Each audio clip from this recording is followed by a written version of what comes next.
Welcome to Cheating Tales Lab. We hope you enjoy the story. Let's begin. Ethan Hawthorne's phone buzzed with a text message. He glanced at the screen, seeing his wife Olivia's name. Medical conference in Chicago next week. Don't forget. Ethan's lips curved into a smile. He had an idea.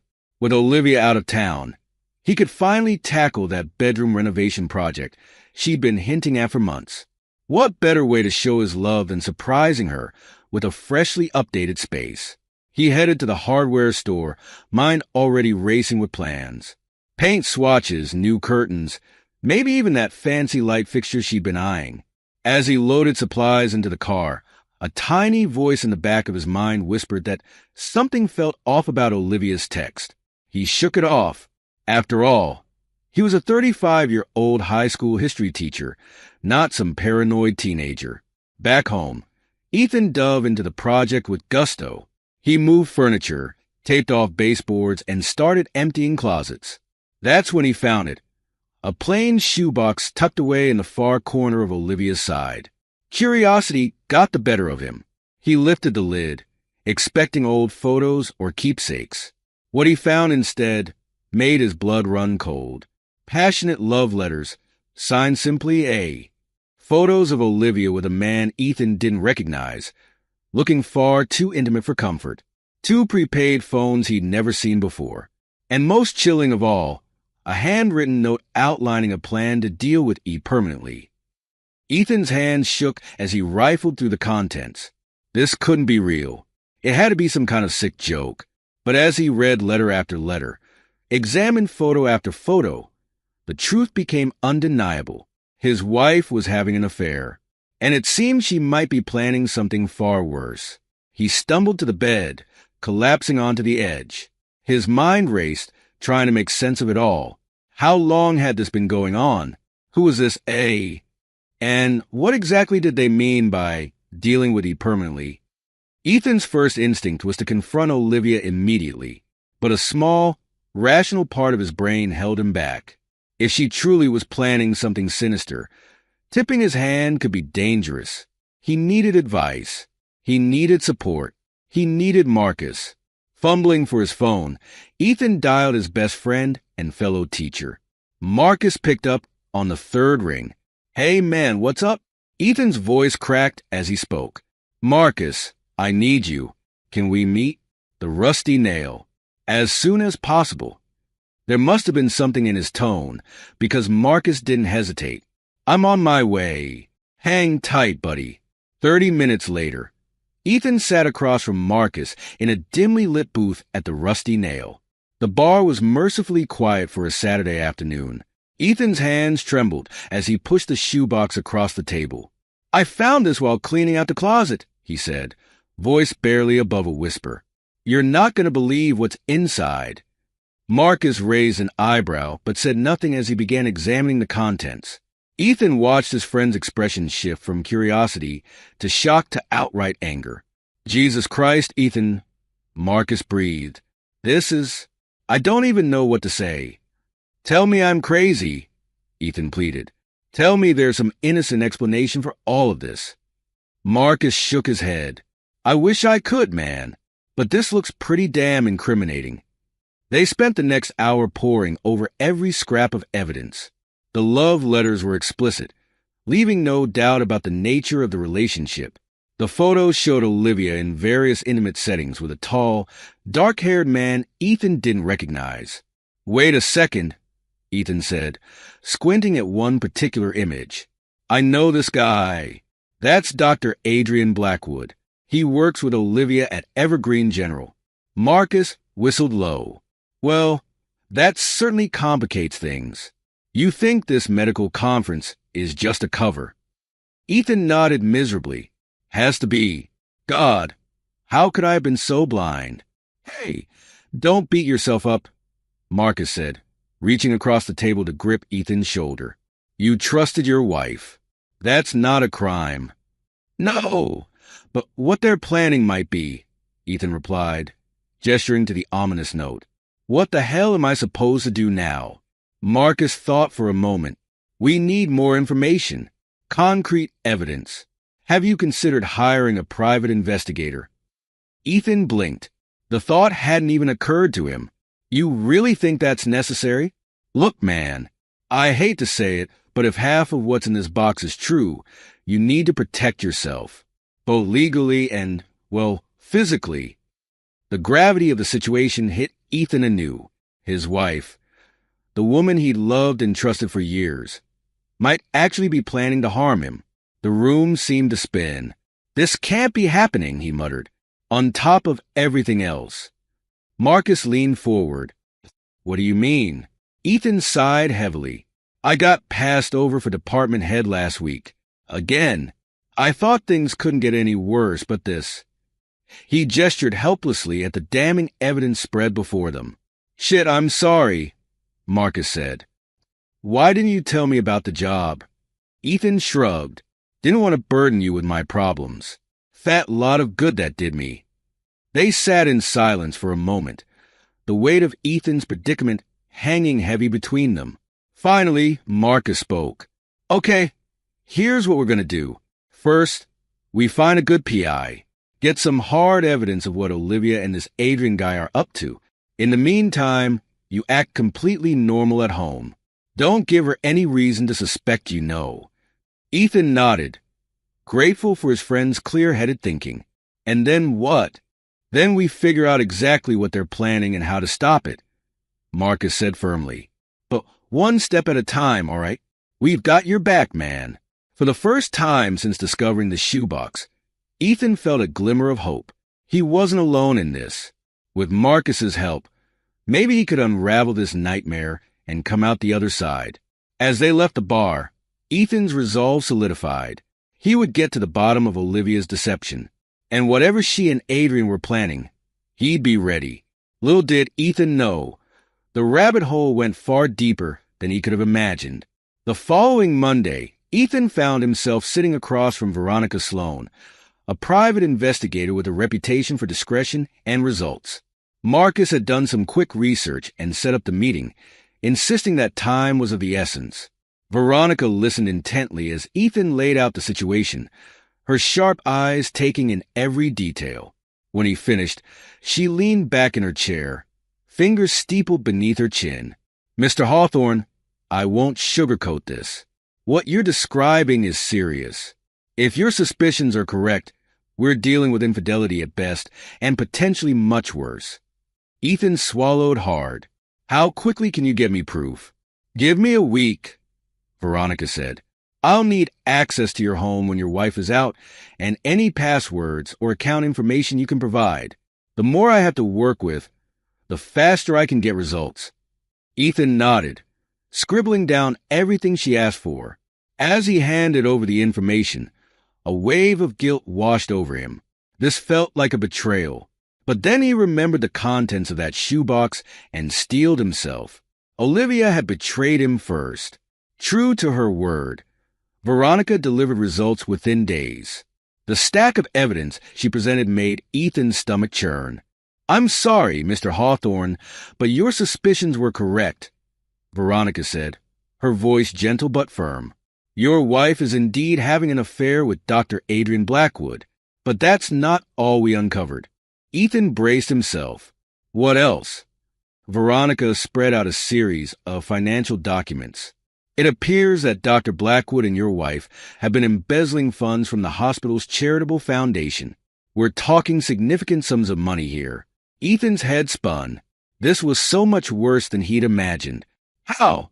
How long has this been going on? Based on the records we've found, at least 6 months, possibly longer. Veronica hesitated before continuing. There's more, Mr. Hawthorne, and I'm afraid it's not good news. She pulled out bank statements and retirement account information. Ethan's eyes widened as he saw the drastically reduced balances. Your wife has been systematically draining your joint savings and retirement funds, Veronica explained. The money's been funneled into offshore accounts we haven't been able to trace yet. Ethan felt like he'd been punched in the gut. Not only was Olivia cheating on him, but she was stealing from him too? How could he have been so blind? As if reading his thoughts, Veronica continued. Mr. Hawthorne, I've seen cases like this before. It's not uncommon for the victim to blame themselves. But I want you to understand something. Your wife has been gaslighting you for months. Gaslighting? Ethan echoed, the term vaguely familiar. Veronica nodded. It's a form of psychological manipulation. She's been making you doubt your own memory and judgment. Those times you felt confused or thought you were losing track of things, it was deliberate. Memories flooded back. Olivia insisting he'd agreed to plans he didn't remember making. Important documents going missing, only to turn up in places he swore he'd already checked. The constant feeling that he was losing his grip. "Oh, God," Ethan whispered, putting his head in his hands.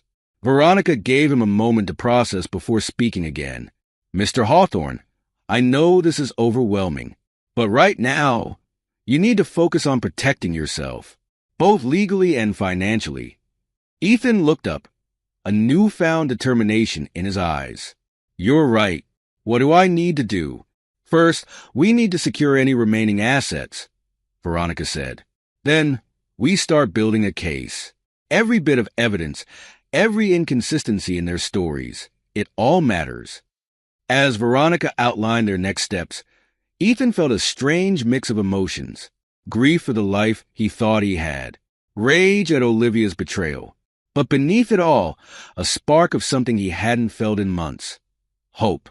He would expose the truth. He would reclaim his life. And he would make damn sure Olivia and Adrian paid for what they'd done. As Ethan left Veronica's office, his mind raced with everything he'd learned.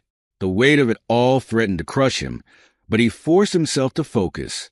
He had work to do. First stop, the bank. He needed to freeze any accounts Olivia hadn't already drained and set up new ones in his name only. As he drove, he rehearsed what he'd say. A half-truth about identity theft concerns should do the trick without raising too many red flags. Next, he'd need to gather every important document he could find. Birth certificate, social security card, car titles. Anything Olivia might try to use against him. He made a mental note to rent a safety deposit box to store it all. As he pulled into the bank parking lot, his phone buzzed. A text from Olivia. "Working late tonight. Don't wait up. XO." Ethan's jaw clenched. How many times had he received messages like this? Never suspecting the truth. He took a deep breath, forcing his features into a neutral expression before responding. "No problem. Have a good night. Keep it simple. Act normal. Don't give anything away." As he walked into the bank, Ethan's mind drifted to the mountain of questions still unanswered. How deep did this embezzlement scheme go? Were there other victims besides the hospital and himself? And most pressingly, what exactly were Olivia and Adrian planning to do to him? The chilling phrase from that handwritten note echoed in his mind. "Deal with E permanently." A cold sweat broke out on the back of his neck. He needed answers and fast. But for now, he had to focus on the task at hand, one step at a time. As he approached the teller's window, Ethan straightened his shoulders and plastered on his best concerned citizen face. Time to start taking back control of his life. Little did he know, the worst was yet to come. Ethan Hawthorne stood in the garage, his hand shaking slightly as he examined the small GPS tracker. It was barely larger than a quarter, innocuous enough to go unnoticed. He took a deep breath, steeling himself for what he was about to do. The past week had been a blur of covert actions and sleepless nights. After his meeting with Veronica Sloan, Ethan had thrown himself into gathering evidence. He'd ordered hidden cameras and GPS trackers, watching tutorial videos late into the night to ensure he installed them correctly. Now, as the first rays of dawn crept through the garage windows, Ethan prepared to take his surveillance to the next level. He slipped out to Olivia's car, carefully attaching the tracker beneath the rear bumper. His heart raced, half expecting Olivia to burst out of the house at any moment. But the morning remained quiet. Ethan retreated inside, heading straight for his laptop. He pulled up a fake Facebook profile he'd created under the name Alex Thompson. It was bare bones for now, just enough to pass a cursory inspection. He typed Adrian Blackwood into the search bar, his jaw clenching as the doctor's smug face appeared on the screen. Ethan spent the next hour combing through Adrian's public posts, making notes of any potentially useful information. Favorite restaurants, hobbies, mutual friends with Olivia. Anything that might help him understand their relationship better. As he worked, a notification pinged on his phone. The GPS tracker was active. A map showed Olivia's car heading towards the hospital. Ethan's stomach churned. Was she really going to work or meeting Adrian somewhere?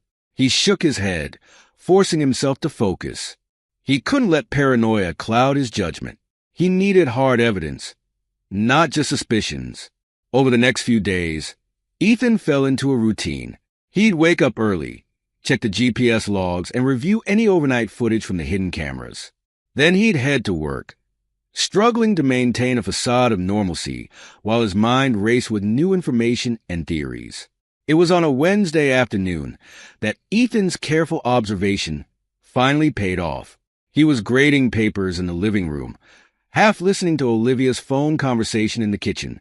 She thought he was engrossed in his work, but every sense was attuned to her words. Yes, everything's set, Olivia said in a low voice. We'll transfer the last batch of funds next week. Then we can move forward with the plan for Ethan. Ethan's blood ran cold. He forced himself to keep writing, pen moving mechanically across the page. Don't worry, Olivia continued. He doesn't suspect a thing. Once we frame him for the embezzlement, it'll be easy to handle the rest. The implications of her words hit Ethan like a physical blow. They weren't just planning to steal from him. They wanted him out of the picture entirely. As soon as Olivia ended the call, Ethan excused himself to the bathroom. He splashed cold water on his face, trying to quell the panic rising in his chest. This was no longer just about infidelity or financial crimes. His life was in danger. He needed help, legal help. With shaking hands, Ethan pulled out his phone and dialed a number he hadn't used in years. Samantha Torres speaking. Sam, it's Ethan. Ethan Hawthorne. I need your help. There was a pause on the other end of the line. Ethan? My God, it's been ages. What's going on? I can't explain everything over the phone, Ethan said, lowering his voice. But I'm in trouble. Serious trouble. Can we meet? Something in his tone must have conveyed the urgency of the situation. Of course, Samantha replied without hesitation. My office. Tomorrow at 2 p.m. Do you need the address? Ethan let out a breath he didn't realize he'd been holding. No, I'll find it. Thank you, Sam. Really. As he ended the call, Ethan felt a glimmer of hope. Samantha had always been the sharpest legal mind in their college circle. If anyone could help him navigate this nightmare, it was her. The next day, Ethan sat across from Samantha in her sleek downtown office, pouring out the whole sordid tale. To her credit, Samantha listened without interruption, her expression growing increasingly grave. When Ethan finished, Samantha leaned back in her chair, fingers steepled beneath her chin. Ethan, I won't sugarcoat this. You're in a very precarious position, but the fact that you've gathered so much evidence already is going to work in your favor. So, what do we do? Ethan asked, his voice hoarse from talking. Samantha's eyes glinted with determination. We build an ironclad case. Every scrap of evidence, every inconsistency in their stories, every financial transaction, it all goes into a dossier. We need to be ready to move at a moment's notice. For the next several hours, they pored over the evidence Ethan had collected, organizing it into a coherent narrative. Samantha's legal expertise helped identify key points that would be crucial in both criminal and civil proceedings. As the sun began to set, casting long shadows across the office, Samantha fixed Ethan with a serious look. There's one more thing we need to discuss, Ethan. Your safety. Ethan nodded. I've been thinking about that too. If they're willing to frame me for embezzlement, who knows what else they might try. Exactly, Samantha said.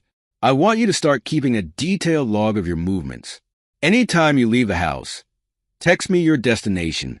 And if anything feels off, anything at all, you call me immediately.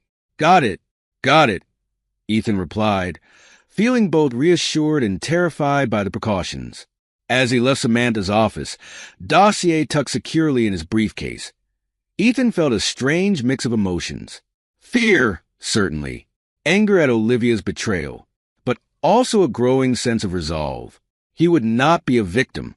He would fight back, armed with the truth and the law. Little did he know, the battle was far from over. In fact, it was about to get much, much worse. The following weeks were a masterclass in compartmentalization for Ethan. By day, he taught his history classes, discussed homework assignments, and attended faculty meetings. But his mind was never far from the web of deceit he was untangling at home.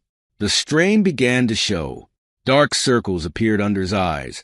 His normally pristine lesson plans became disorganized, and more than once he found himself staring blankly at his students, lost in thought about his next move against Olivia and Adrian. It was Daryl Washington who finally confronted him about it. The two had been friends since Ethan started at the school, sharing a love for obscure historical trivia and terrible dad jokes. "All right, spill it," Daryl said one afternoon, cornering Ethan in the empty teacher's lounge. "What's going on with you, man? You look like you haven't slept in weeks." Ethan opened his mouth to deflect, but the concern in Daryl's eyes broke through his defenses. Before he knew it, the whole story came pouring out. The affair, the embezzlement, the threats to his life. By the time he finished, Daryl looked as shell-shocked as Ethan felt. "Jesus Christ," Daryl breathed. "I had no idea. Ethan, why didn't you say something sooner?" Ethan shrugged helplessly. "I didn't want to drag anyone else into this mess. It's bad enough that I'm living it." Daryl shook his head firmly. "That's not how friendship works, buddy. You don't have to go through this alone." He paused, considering. "Look, I can't fix this for you, but I can help cover for you here at school. If you need to duck out for a meeting with your lawyer or whatever, just say the word. I've got your back." For the first time in weeks, Ethan felt a weight lift from his shoulders. "Thanks, Daryl. That means a lot." With Daryl's support at work, Ethan was able to focus more energy on building his case. He spent hours each night combing through financial records, cross-referencing dates and transactions. The scope of Olivia and Adrian's embezzlement scheme was staggering. It wasn't just the hospital's charitable foundation they'd been stealing from. The fraud extended to several affiliated clinics and even patient accounts. One night, as Olivia slept soundly upstairs, Ethan made a breakthrough. He'd managed to access a laptop while she was in the shower, quickly copying files onto a hidden flash drive. Now, poring over the documents, he uncovered the full extent of their plan. They'd been siphoning money from multiple sources, laundering it through a series of shell companies before funneling it into offshore accounts. The amounts were astronomical. Millions of dollars that should have gone to patient care and medical research, now lining the pockets of two greedy conspirators. Ethan's hands shook as he compiled his findings. This wasn't just about him anymore. There were dozens, maybe hundreds of victims. Patients who'd been overcharged, employees whose pensions had been raided, charities deprived of crucial funding. He knew he had to do something, but going to the police now might tip off Olivia and Adrian before he had all the evidence he needed to ensure their conviction. No! He needed a subtler approach. After agonizing over the decision, Ethan composed an anonymous email to the hospital's compliance officer. He outlined his suspicions about financial irregularities in the charitable foundation, providing just enough detail to spark an internal investigation without revealing the full scope of what he knew. As he hit send, Ethan felt a mix of relief and trepidation. The wheels were in motion now.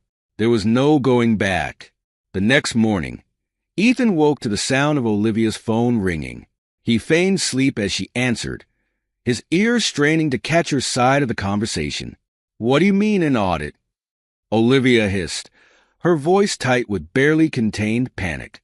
"Who authorized that?" Ethan's heart raced. His anonymous tip had worked faster than he'd anticipated. No, don't do anything yet," Olivia continued. "We need to be careful. I'll talk to Adrian and we'll figure out our next move." As soon as Olivia left for work, Ethan sprang into action. He knew time was running out. If Olivia and Adrian realized how much he knew, they might accelerate their plans against him. He spent the morning making copies of all his evidence, storing backups in secure locations. Then, steeling himself, he made a series of anonymous calls to some of the victims he'd identified in his investigation. He couldn't reveal everything, but he urged them to come forward to the authorities with any suspicions about financial mismanagement at the hospital. By the time evening rolled around, Ethan was exhausted but satisfied. The net was closing in on Olivia and Adrian, but he knew the most dangerous part was yet to come. As if on cue, Olivia breezed into the house, a forced cheeriness in her voice. "Honey, I'm home, and I've got a surprise for you." Ethan's guard immediately went up. "Oh, what's that?" Olivia's smile was brittle as she handed him a brochure. "I've booked us a little getaway for our anniversary next month. A lovely cabin in the mountains. Just the two of us, no distractions. What do you think?" Ethan's blood ran cold as he examined the brochure. This had to be it, the accident they'd been planning for him. His mind raced, trying to formulate a response that wouldn't give away his knowledge. "Wow, that's unexpected," he managed, forcing a smile. "It looks great, honey. Thanks for setting this up." Olivia beamed, but Ethan could see the calculation behind her eyes. "I'm so glad you like it. I thought we could use some time to reconnect, you know?" As Olivia chattered on about the amenities at the cabin, Ethan's mind whirled. He needed to find out more details about this trip without arousing suspicion, and he needed a fail-safe in case things went wrong. Later that night, as Olivia slept, Ethan composed a timed email to Samantha. In it, he detailed everything he knew about Olivia and Adrian's crimes, including his suspicions about their plans for him on the upcoming trip. He set it to send automatically if he didn't check in within 24 hours of their scheduled return date. It felt morbid, writing what amounted to a dead man's switch. But Ethan knew he had to be prepared for every eventuality. He wouldn't let Olivia and Adrian get away with their crimes, even if the worst should happen to him. As he closed his laptop, a steely resolve settled over Ethan. He'd been reactive for too long, always one step behind Olivia and Adrian's machinations. It was time to take control of the situation. Tomorrow, he decided, he would start subtly manipulating Olivia into revealing more about their upcoming getaway. He'd use every scrap of information to bolster his counterplan, and when the time came, he'd be ready. The night before their anniversary trip, Ethan sat in the darkened living room, a tumbler of whiskey untouched on the coffee table before him.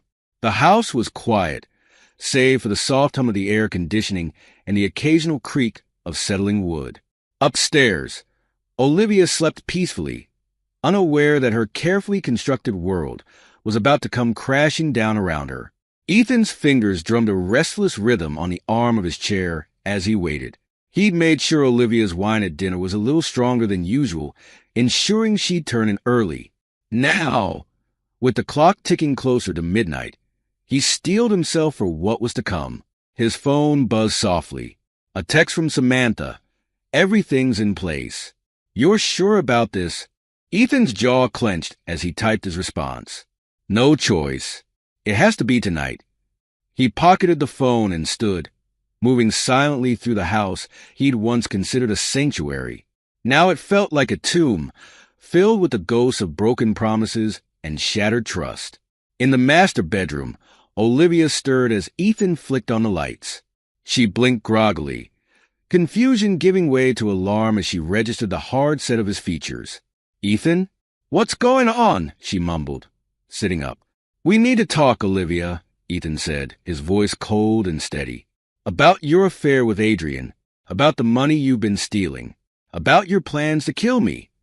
Olivia's eyes widened, a flicker of panic quickly masked by indignation. "What are you talking about? Have you lost your mind?" Ethan almost laughed at the irony. How many times had she used that exact phrase to make him doubt himself? But not this time. He reached into his pocket and pulled out a stack of photos, tossing them onto the bed. "Recognize these?" he asked as Olivia's face drained of color. "Or how about this?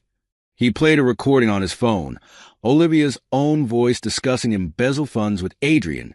That's not what it sounds like, Olivia stammered, her eyes darting around the room as if searching for an escape route. Save it, Ethan snapped. I know everything, Olivia. Every lie, every stolen dollar. Every plan you and Adrian cooked up, including your little scheme for our anniversary trip. Olivia's composure cracked. Tears welled in her eyes as she launched into a frantic denial. Ethan, please, you don't understand. It's not what you think. Adrian and I, we were just what? Ethan interrupted, his voice rising. Just stealing millions from sick people? Just planning to frame me for your crimes?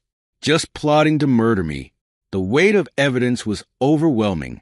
As Ethan laid out detail after damning detail, Olivia's denials grew weaker. Finally, faced with irrefutable proof of her misdeeds, she crumbled. I'm sorry, she sobbed, burying her face in her hands. I'm so sorry, Ethan. I never meant for it to go this far. Adrian, he said it would be easy, that no one would get hurt. Ethan felt a twinge of pity, quickly swallowed by a wave of disgust. No one would get hurt? What about the patients whose care suffered because of your greed? What about our marriage? What about me, Olivia? You were going to kill me. Olivia's head snapped up, a calculating gleam replacing the tears in her eyes. Kill you? Don't be ridiculous. I love you, Ethan. This is all just a big misunderstanding. We can work through this, can't we? For better or worse, remember? Ethan watched as Olivia cycled through tactics. Pleading for forgiveness gave way to threats of ruining his reputation. When that failed to sway him, she tried to shift blame, painting herself as Adrian's unwitting victim.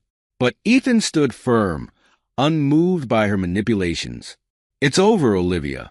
I've already given copies of everything to the police and the hospital board. They're expecting my statement first thing in the morning. Olivia's face contorted with rage. You bastard! Do you have any idea what you've done? I'll destroy you for this. I swear to God. No, you won't, Ethan said calmly, holding up his phone. Because I've been recording this entire conversation. One more piece of evidence to add to the pile. All fight drained from Olivia then. She slumped back against the headboard, defeated. What happens now? She asked in a small voice. Now I'm leaving, Ethan replied. I'm filing for divorce, and I'll be testifying against you and Adrian in court. What happens to you after that is up to the justice system. He turned to go, pausing at the doorway to look back at the woman he'd once loved more than life itself. She seemed small and pathetic now, a far cry from the confident, caring partner he'd thought he married. Goodbye, Olivia, he said softly. Then he walked out, leaving her alone with the ruins of her carefully constructed web of lies. As Ethan's car pulled away from the house, he felt a curious mix of emotions. Relief, certainly. Anger still simmered beneath the surface. But mostly he felt lighter, as if he'd set down a burden he hadn't even realized he'd been carrying. He checked his phone, seeing a flurry of messages from Samantha. It's done, he texted back. Meeting the board at 9 a.m. See you there. The next morning dawned bright and clear, at odds with the storm of emotions roiling inside Ethan. He straightened his tie, took a deep breath, and pushed open the doors to the hospital's main conference room. Inside, a grim-faced group awaited him. The hospital board sat at one end of the long table, their expressions a mix of shock, anger, and disbelief. At the other end, a pair of stone-faced detectives conferred in low voices. Samantha rose to greet him, squeezing his arm in silent support. Ready? She murmured. Ethan nodded, setting his briefcase on the table. As I'll ever be. For the next 3 hours, Ethan laid out his case. He presented financial records, surveillance footage, recorded conversations, a mountain of evidence that left no doubt about Olivia and Adrian's guilt. The board members' expressions shifted from skepticism to horror as the full scope of the embezzlement scheme became clear. Millions of dollars, siphoned away from patient care research funding, and employee pensions. My God, breathed Dr. Eleanor Patel, the board's chairwoman. How did we miss this? They were clever, Ethan explained. Used a network of shell companies, falsified records. But once you know what to look for, he spread his hands, indicating the damning evidence before them. As the meeting wound down, Dr. Patel stood, her face etched with determination. Mr. Hawthorne, on behalf of the board, I want to thank you for bringing this to our attention. Rest assured, we will be taking immediate action. Dr. Blackwood and Mrs. Hawthorne are suspended, effective immediately, pending a full investigation. The detectives approached next, peppering Ethan with questions about his evidence and methods. He answered as best he could, acutely aware of the fine line he'd walked in gathering some of his proof. Finally, as the room began to clear, Samantha pulled Ethan aside. You did good in there, she said softly. But this is just the beginning. Are you ready for what comes next? Ethan exhaled slowly, feeling the weight of the past few months pressing down on him. I have to be, he replied. For all the people they hurt. For myself. Samantha nodded, a spark of admiration in her eyes. Well, you won't be doing it alone. I've been thinking we should set up some kind of support system for the other victims. Legal aid, counseling, that sort of thing. What do you say? A small smile tugged at Ethan's lips. I say let's get to work. The following weeks were a whirlwind of activity.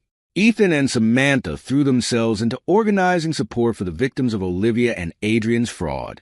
They set up a hotline, arranged pro bono legal consultations, and coordinated with therapists willing to offer discounted services. But it wasn't all smooth sailing. As news of the scandal broke, Ethan found himself besieged by reporters hungry for details. Worse were the calls and messages from Olivia's family and friends, alternating between pleas for him to drop the charges and vicious attacks on his character. You never deserved her anyway, Olivia's sister snarled in one particularly nasty voicemail. She was too good for you. You'll regret this. You backstabbing piece of shit. Ethan deleted the message with a weary sigh. He'd expected backlash, but the relentless nature of it was wearing him down. You okay? Samantha asked, noticing his furrowed brow as they pored over case files one evening. Ethan managed a wan smile. Just tired. Sometimes I wonder if it's all worth it, you know? Samantha's eyes flashed with determination. It is. Think of all the people you're helping, the lives you're putting back together. That's worth everything. Her words bolstered Ethan's resolve. He threw himself back into their work with renewed vigor, focusing on the good they were doing rather than the negativity swirling around him. Slowly but surely, progress was made. The support group grew, with victims finding solace and strength in shared experiences.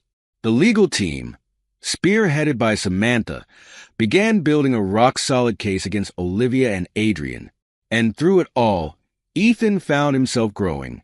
The betrayal and pain were still there, a dull ache in his chest. But alongside it bloomed something new, a sense of purpose, of righteous anger channeled into positive action. He began to rediscover parts of himself he'd thought long lost. The passionate teacher, temporarily buried under the weight of suspicion and fear, reemerged. His students noticed a change, responding with increased engagement and enthusiasm. One afternoon, as Ethan wrapped up a particularly lively discussion on the civil rights movement, he caught Daryl grinning at him from the doorway. What? Ethan asked as the last student filed out. Daryl shook his head, still smiling. Nothing, man. It's just good to see the old Ethan back, you know? Ethan felt a warmth spread through his chest. Yeah, he replied softly. It's good to be back. As the months wore on and the case against Olivia and Adrian built, Ethan found himself settling into a new normal. The pain of betrayal gradually dulled, replaced by a steely determination to see justice done. Finally, 6 months after that fateful night of confrontation, the trial began. Ethan sat ramrod straight in the witness box, his voice steady as he recounted the sordid details of Olivia and Adrian's crimes. He could feel their eyes boring into him from the defense table, but he refused to look their way. Instead, he focused on the jury, on the victims filling the gallery behind them. With each piece of evidence presented, each damning fact laid bare, Ethan saw a weight lift from their shoulders. This was why he'd fought so hard. This was what made it all worthwhile. As he stepped down from the stand, Ethan caught Samantha's eye. She gave him a small nod, a gesture packed with pride and solidarity. In that moment, Ethan realized something had shifted between them. The long hours working side by side, the shared mission of justice. It had forged a connection deeper than mere friendship. The trial stretched on for weeks, a painstaking unraveling of Olivia and Adrian's web of deceit. But in the end, justice prevailed. The jury returned a guilty verdict on all counts, and the judge's sentence was appropriately severe. As Olivia was led away in handcuffs, she locked eyes with Ethan one last time. Ethan felt a chapter of his life closing, but rather than sadness, he felt only relief and a burgeoning sense of possibility. In the weeks that followed, life took on a brighter hue. The school board, impressed by Ethan's integrity and perseverance throughout the ordeal, offered him the long-coveted position of department head. He accepted with a mixture of pride and humility, vowing to use the role to inspire his students as he'd been inspired by the pursuit of justice. But Ethan's ambitions didn't stop there.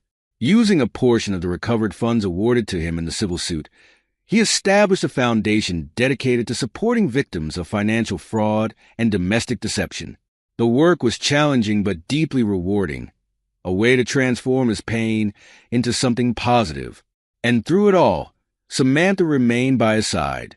What had begun as a professional relationship slowly blossomed into something more. They took things slow, both wary of rushing into anything after the turmoil of the past year. But there was no denying the spark between them, the deep understanding forged in the crucible of shared struggle. One evening, as they walked hand in hand to the park near Ethan's new apartment, Samantha turned to him with a soft smile. "You know, when you called me that day, I never imagined we'd end up here," she said. Ethan chuckled, squeezing her hand. "Believe me, neither did I, but I'm glad we did." They paused, watching the sun dip below the horizon, painting the sky in brilliant hues of orange and pink. "What are you thinking?" Samantha asked, noticing the pensive look on Ethan's face. He was quiet for a moment, considering. "I'm thinking about how far I've come," he said finally. "A year ago, I was lost, drowning in lies and betrayal. Now," he gestured expansively, encompassing the park, the foundation, Samantha herself. "Now I feel like I'm exactly where I'm supposed to be." Samantha leaned into him, resting her head on his shoulder. "You're stronger than you know, Ethan Hawthorne. You took something terrible and turned it into a force for good. I'm proud of you, and I'm excited to see what you do next." Ethan wrapped his arm around her, feeling a surge of warmth and hope. The road ahead wasn't clear, but for the first time in a long time, he was eager to see where it might lead. As they turned to head home, Ethan reflected on the journey that had brought him to this point. The pain, the struggle, the moments of despair, they had all shaped him, forged him into someone stronger and wiser than he'd been before. He'd lost much, it was true, but he'd gained so much more. Purpose, self-respect, and a chance at true happiness. Whatever challenges lay ahead, Ethan knew he was ready to face them not alone, but with allies by his side and a newfound strength in his heart. The sun dipped below the horizon, and Ethan Hawthorne stepped forward into his future, ready to write the next chapter of his life. This is where our story comes to an end. Share your thoughts in the comment section. Thanks for your time. If you enjoy this story, please subscribe to this channel. Click on the video you see on the screen, and I will see you there. You know, looking back, I never imagined my life would turn into some twisted drama like this. For the longest time, I thought Kate and I were a typical happy couple. We had our ups and downs like anyone else, but we made it work, or at least it's what I told myself. We just moved into this new neighborhood, a fresh start, I thought. A place where we could make new memories, get to know the neighbors, and live our so-called peaceful life. And things started well enough. We quickly clicked with Mike and Laura, who lived next door. Mike, I'll give it to him, had that type of confidence that pulls people in. A successful businessman, smooth talker, always seemed like he knew what he was doing. Laura was the opposite, quiet, reserved, but sweet. I used to joke that they balanced each other out perfectly. Little did I know, that perfect balance was just a goddamn illusion. At first, everything felt normal, better than normal even. Kate seemed happier. We'd spend our weekends exploring new spots in town, trying different restaurants, going for hikes. But like all those picture-perfect things, the cracks started to show. And they didn't just show, they split wide open, and I couldn't unsee them once I caught a glimpse. The first sign that something was off with Kate came out of nowhere. She started spending a lot more time meeting with friends, which she'd never done much before. It's not that I didn't want her to have her own life. I'm not that guy, but when the girls' nights turned into staying out until God knows when, it was different. There were excuses, too. Staying late at work, traffic was terrible, lost track of time. Always something. Then there was the phone thing. The damn phone. She kept it on silent, like 24/7. Kate used to leave her phone lying around, charging somewhere, not really caring about it. Now it was glued to her hand, or hidden away in her bag. I get it, privacy is one thing, but it was more like she had something to hide. And then she'd get these texts, right? Her face would light up, and she'd laugh a little, type something back quickly, and the smile would disappear the moment she saw me looking. She got good at hiding it, too. At first, I thought I was just being paranoid. You know that gut feeling that nags at you, but you try to shut it down because you don't want to seem like some jealous asshole? That was me for months. Her attitude changed, too. Kate had always been the one to initiate date nights, cuddle up on the couch, make plans. But suddenly, it felt like she could barely stand to be in the same room with me. Our conversations turned cold, distant, and it wasn't just the usual marital stuff. It was like she was there, but she wasn't. I started to feel like a ghost in my own house, walking around her while she pretended I didn't exist. I tried to push it all down, tell myself it was just a phase, work stress, anything. But every time I did, something else would happen to throw it back in my face. One night, she came home reeking of a cologne that wasn't mine. And sure, maybe she brushed past someone in a bar or hugged a friend, but it was strong, too strong to be an accidental brush-off. And that's when I knew something was seriously wrong. I'm not proud of it, but I started doing things I never thought I'd do. I started keeping an eye on her, checking when she'd leave, when she'd come back. I'd look at her calendar, see if her late work nights lined up, and they did at first, until one day they didn't. That's when I caught her meeting with Mike. Yeah, good old friendly neighbor Mike. Mr. Charisma himself. I followed her that day, which felt insane, like I was going crazy becoming that guy. But I couldn't help it. She'd been acting too weird, and my head was spinning with all the possibilities. So there I was, trying to keep my distance, feeling like some kind of amateur detective, and there they were, sitting together at a cafe just a few blocks from our neighborhood. And it wasn't a work meeting or a friendly chat. The way they leaned in close, the way she laughed at his jokes, it was like watching her on a date. Her smile, her eyes, all the little things that used to be for me, now aimed right at Mike. I remember feeling this pit in my stomach like the ground was falling out from under me. I snapped a picture right then. A part of me thought, maybe you're jumping to conclusions, but deep down I knew. I just knew. That was the first time I felt that raw, unmistakable feeling of betrayal. But it wouldn't be the last. No, this was just the beginning of a nightmare that would unravel everything I thought I knew about my life, my marriage, and who Kate really was. I couldn't confront her. Not yet. I needed to know more, needed to be sure. And I couldn't talk to Lori either. I mean, what do you say? Hey, just a heads up, I think your husband is banging my wife. No, I had to keep quiet, at least for a little while longer. The truth is, keeping all that rage bottled up was killing me. Everywhere I went, I saw Kate and Mike in my head, laughing, talking, touching. Every time I looked at her, I felt sick. Every time I saw him, I wanted to punch that smug smile off his face. But I kept my cool, at least on the outside. On the inside, I was a mess, a tornado of anger, confusion, and a little bit of fear. Fear of what came next. Fear of how this would change everything. One afternoon, while I was pacing around the neighborhood trying to clear my head, I bumped into Laura. She was out walking her dog, and for a second I considered just nodding and moving on. I mean, what was I supposed to say to her? How could I even look her in the eye, knowing that her husband was screwing my wife? But she called out to me, and there was no backing out of it. So I played along, made small talk, asked how she was doing. I remember watching her as she talked. She had this gentle way about her, a bit shy, a bit quiet. But I could tell there was something beneath that soft exterior, something sharper, more perceptive.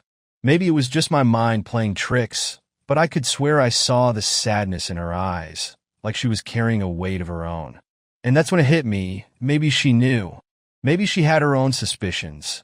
Or maybe she was just like me, trying to make sense of a life that was slowly spiraling out of control. So I tested the waters. I brought up relationships, just casually, like I was making small talk. Asked how she and Mike were doing, mentioned how busy Kate had been with work. And that's when she let her guard down.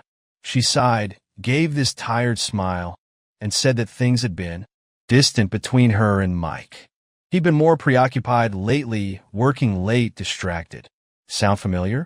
Yeah, it sounded like a damn echo of my own marriage. But what really hit me was how she said it, like she was used to it, like she'd convinced herself that it was normal. She kept talking about how she trusted Mike, how they'd been through rough patches before, but he'd always been loyal in the end. I wanted to scream, to shake her, and tell her to wake up, but I held back. I couldn't just drop it on her, at least not yet. But the more she talked, the more I realized that she had no clue. She was living in the same lie I'd been living in, trying to rationalize all the warning signs. And I hated it. I hated seeing that look of hope in her eyes, knowing that it was built on nothing but lies. So I decided to do what had to be done. I couldn't let her live in the dark, not when I knew the truth. "Laura," I finally said, and she must have noticed the change in my voice because she stopped mid-sentence and looked at me.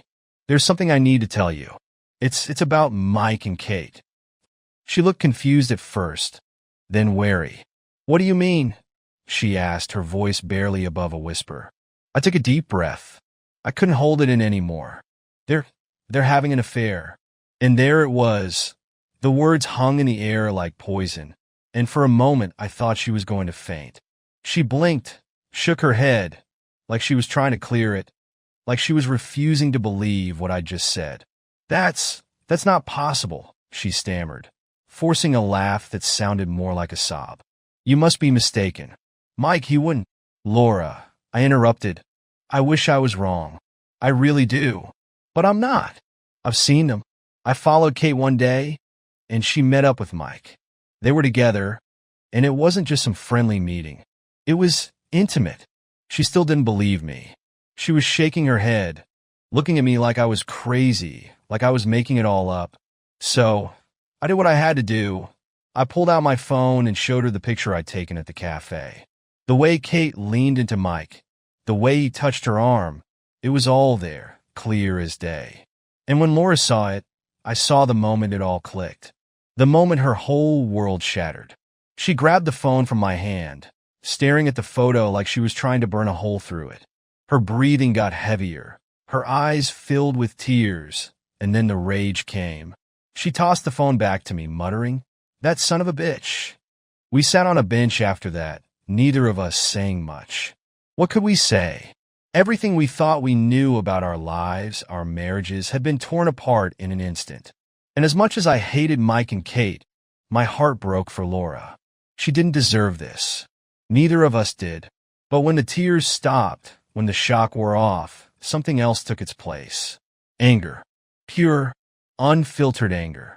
Laura clenched her fists, staring off into the distance, and I could see the wheels turning in her head. "They think they can just get away with this?" she muttered. "They think we're just going to sit back and let them do this to us?" I shook my head. "Not a chance," I said. "They're not going to get away with it. We're going to make them pay." And that's when we came up with the plan to give Mike and Kate a taste of their own medicine. I know it sounds crazy, but we were both running on pure emotion at that point. Revenge was the only thing that made sense, the only thing that felt right. And the idea was simple. Make sure they catch us together. Make sure they walk in on us in a moment they can never forget.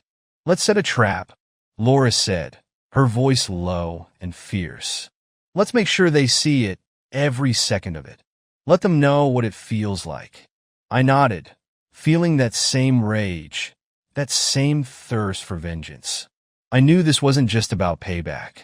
It was about taking back control, about not letting them think they could destroy our lives and walk away unscathed. And hell, maybe it was also about feeling something, anything other than the pain they'd caused. Laura and I started plotting. We found a night when we knew Mike and Kate would be out, probably sneaking around like they usually did. We made sure they'd come home at just the right time, and when they did, they'd find us together. We were going to make sure they saw everything, that they understood just how badly they'd screwed up. I don't know if what we did was right. Honestly, I don't even care. All I know is that at that moment, it felt like the only way to reclaim a little bit of what they'd stolen from us. And we were ready to do whatever it took to make them pay. I'll tell you, planning revenge is a hell of a lot easier than living it.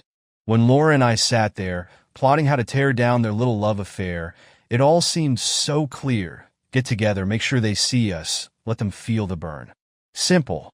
But the closer we got to that night, the more I realized how complicated it all was, how much pain we were both carrying around. But we were committed, no turning back. We picked the date carefully. A Friday night when we knew they'd be out, probably pretending to be somewhere respectable while sneaking around behind our backs. We guessed they'd use the same excuse they always did, and we were right. Kate told me she had to work late again, big project or some crap, and I pretended to buy it, gave her that fake supportive smile she probably thought I still believed in. Laura said Mike had some networking dinner, and when he left the house that evening, I knew they were together. Just like we'd planned, Laura came over to my place, and the tension in the air was thick. We both knew what was coming, what we had to do, but that didn't make it any easier. There was this unspoken weight between us, a mix of nervousness, anger, and sadness. And I remember Laura standing in the doorway, just staring at me for a second, like she was trying to find the right words but couldn't. I didn't know what to say either, so I just invited her in, poured us both a drink, and we sat in silence for a few minutes, letting it all settle in. Eventually we started talking, not about the plan, but about everything else, our lives, our marriages, our feelings. Laura opened up in a way I'd never seen before. She talked about how she felt like a ghost in her own home, like she was invisible to Mike, how every time he touched her, it felt forced, like he was going through the motions. I told her about how Kate's smile had gone cold, how she used to look at me like I was the only man in the world, but now I was just there, just a piece of furniture. It's hard to describe, but sharing that pain with someone who truly understood felt like peeling back this layer of numbness I didn't even realize I had. And that closeness, it wasn't just about revenge anymore. It was about finding comfort in someone who'd been hurt just as deeply. Before I knew it, we were holding each other, holding on like we'd fall apart if we let go. And maybe we would have. The kiss happened naturally, like it was the most obvious thing in the world. 1 second we were talking, the next our lips were on each other, and for a brief moment, all the anger, all the betrayal, melted away. It was just the two of us trying to forget, trying to feel alive again. I'm not going to pretend it was some romantic, perfect moment. It was messy, it was raw, but it was real, and it was what we both needed right then. One thing led to another, and we ended up in my bed, bodies tangled together in a way that felt both desperate and freeing. I didn't care about Mike, about Kate, about the consequences. All that mattered was that Laura and I were in this together, that we could lose ourselves in each other and forget, just for a little while, the mess our lives had become. The sex wasn't gentle, it wasn't sweet. It was driven by this mix of rage, lust, and an unspoken understanding that we were both broken, and maybe this was our way of trying to put the pieces back together. We didn't know exactly when they'd be back, but we made sure we were ready. The plan was to give them the show of their lives, make sure they saw every second of what we were doing. And when I heard the front door open, when I heard their voices, Mike laughing about something, Kate chiming in with that familiar flirty giggle, I felt my heart pounding out of my chest. Laura must have felt it too because she squeezed my hand, giving me that look that said, "Let's do this." The next few moments were like a slow-motion train wreck, one I couldn't tear my eyes away from. They walked in, right into the living room, and then we were tangled up in each other right on the couch. Laura's back was to them, but I could see their faces, the shock, the horror, the rage. Mike's eyes went wide, and he stood there frozen for a second, like his brain couldn't process what he was seeing. Kate! Oh, Kate! Her face twisted into this mix of fury and disgust, like she couldn't believe I'd stooped to this, like I was the one who'd betrayed her. And then all hell broke loose. Mike charged at me, shouting something I couldn't even understand. I barely had time to roll off the couch before he was on me, throwing a wild punch that missed my face by inches.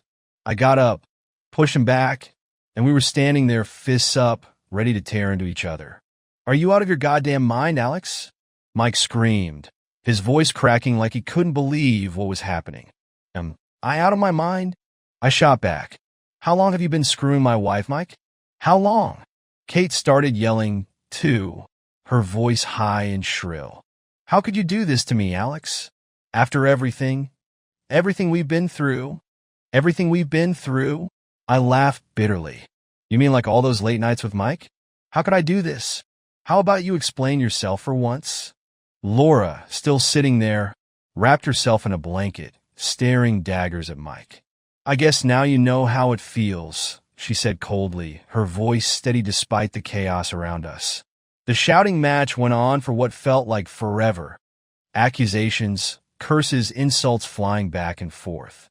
Mike and Kate tried to make it about us, tried to paint Laura and me as the villains, but we stood our ground.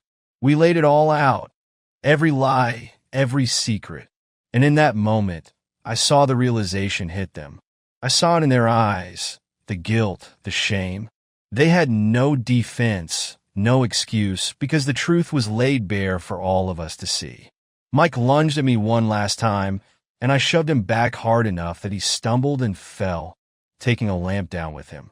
Kate screamed and ran to his side, like I'd just heard her precious lover, and that's when I knew I was done.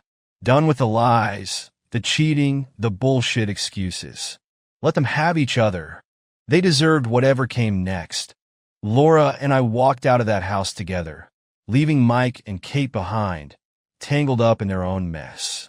And for the first time in what felt like forever, I didn't feel like the world was crashing down around me.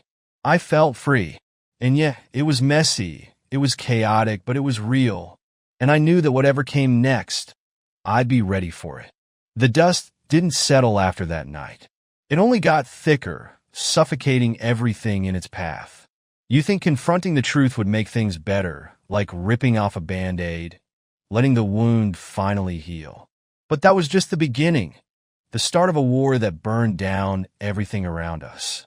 The next morning, I woke up in my own house, my bed feeling emptier than ever.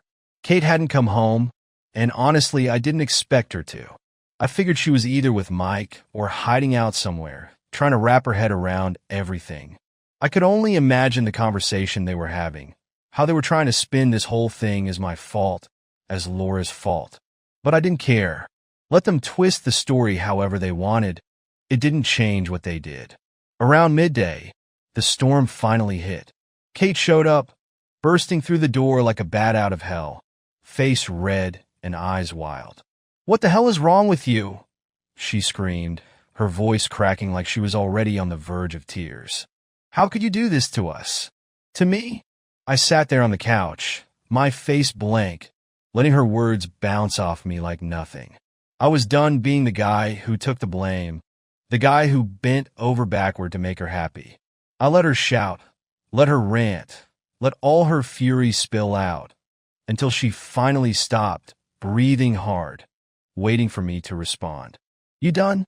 I asked, my voice cold, detached. It seemed to throw her off because she just stood there, mouth open, not knowing what to say.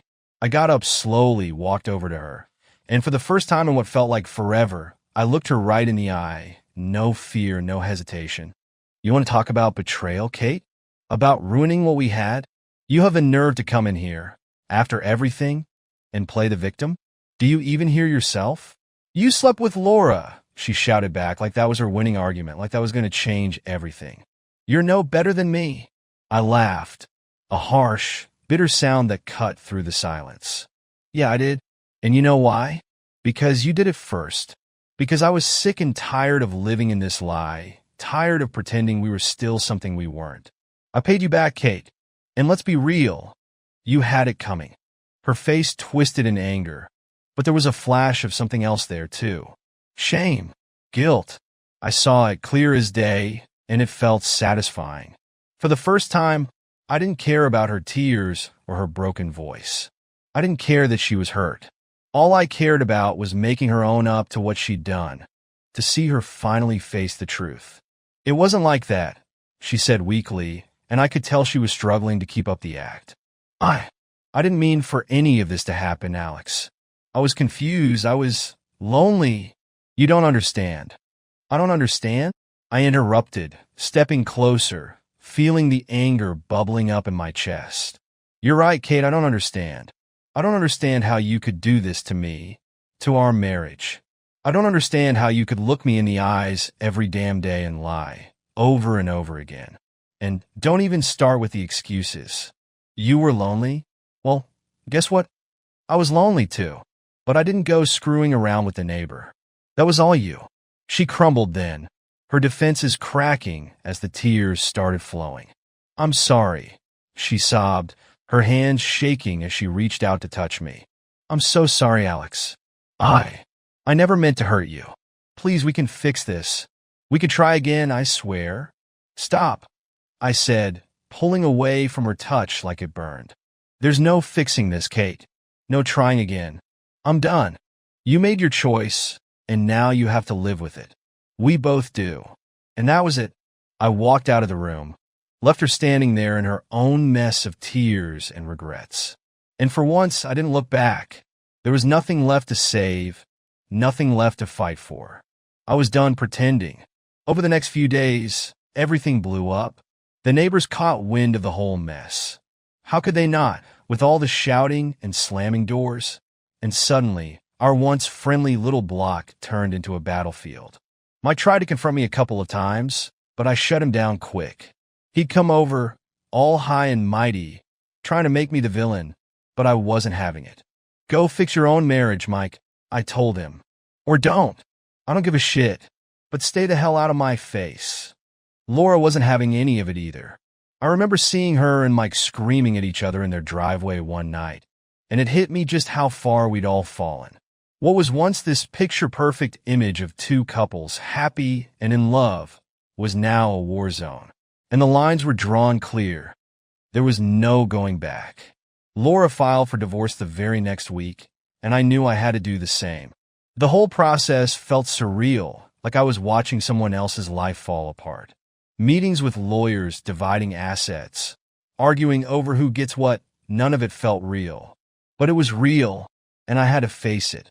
Kate, of course, tried to make it all about saving what we had. She'd call, text, show up unannounced, begging for one more chance, saying we could go to counseling, start fresh, all that bullshit. I'd never seen her so desperate, so pathetic. I don't know what she was more afraid of, losing me or losing the life we'd built. But either way, it didn't matter. My mind was made up. Why, Alex? She cried one day, standing in our kitchen, clutching a half-empty bottle of wine like it was the only thing keeping her grounded. Why can't we just try? I know I messed up. I know I hurt you, but we can make it better. Please. I love you. I looked at her, really looked at her, and all I saw was a stranger. A stranger who'd lied, cheated, destroyed everything we'd once had. I don't love you anymore, Kate, I said, my voice steady, final. And you don't love me. Maybe you did once, maybe I did too, but not anymore. And I'm not going to spend the rest of my life pretending like that's enough. She broke down then, collapsing onto the floor, sobbing like her world was ending. And maybe it was, but I didn't comfort her. I didn't hold her or tell her it was going to be okay. I let her cry, let her feel every ounce of the pain she'd caused. I wasn't going to be her savior anymore. She didn't deserve it. So that was that. The end of our marriage. The end of the lies. And while it felt like a million knives were stabbing into my chest, I knew it was the right thing to do. I couldn't keep living in that nightmare, couldn't keep pretending we could go back to what we once were. Mike and Kate could have each other. They deserved each other, two lying, cheating snakes wrapped up in their own toxic mess. And me?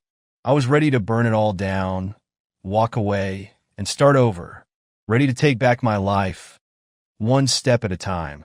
Filing for divorce wasn't a relief.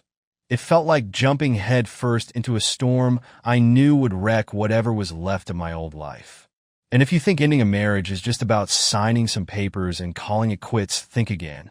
It's a long, messy, and brutal battle. And with Kate, it felt like a war that dragged on forever. I remember that first meeting with the lawyer, sitting across from a guy who seemed way too calm for what I was about to put on his plate. I laid it all out there, sparing none of the gritty details. The cheating, the lies, the confrontation. It was like ripping open an old wound, letting it bleed out in the middle of some sterile office. And my lawyer just nodded, scribbling notes, already figuring out how to strategize the best way to split our life down the middle. The process itself was hell. Kate was relentless, and any hope I had for a clean break evaporated the second she got her own lawyer involved. Suddenly, it was all about money, property, and who got what. She wanted the house, of course she did. She wanted alimony, claiming she needed support because her career wasn't as stable as mine. I was stunned by the audacity. Here was this woman, who'd spent God knows how long screwing around behind my back, and now she expected me to pay for her to move on? Not on my watch. We fought over everything. The car, the furniture, even the damn coffee maker. Every time we met, every email from her lawyer, it was like a dagger aimed right at me. And don't get me wrong, I wasn't going to let her walk away with whatever she wanted just to avoid a fight. I was done rolling over for her, done letting her dictate how this was going to end. I fought back. I made sure my lawyer knew exactly what we were dealing with and that we'd push for a fair division of our stuff. Nothing more, nothing less. The arguments were endless, and they bled into every aspect of my life.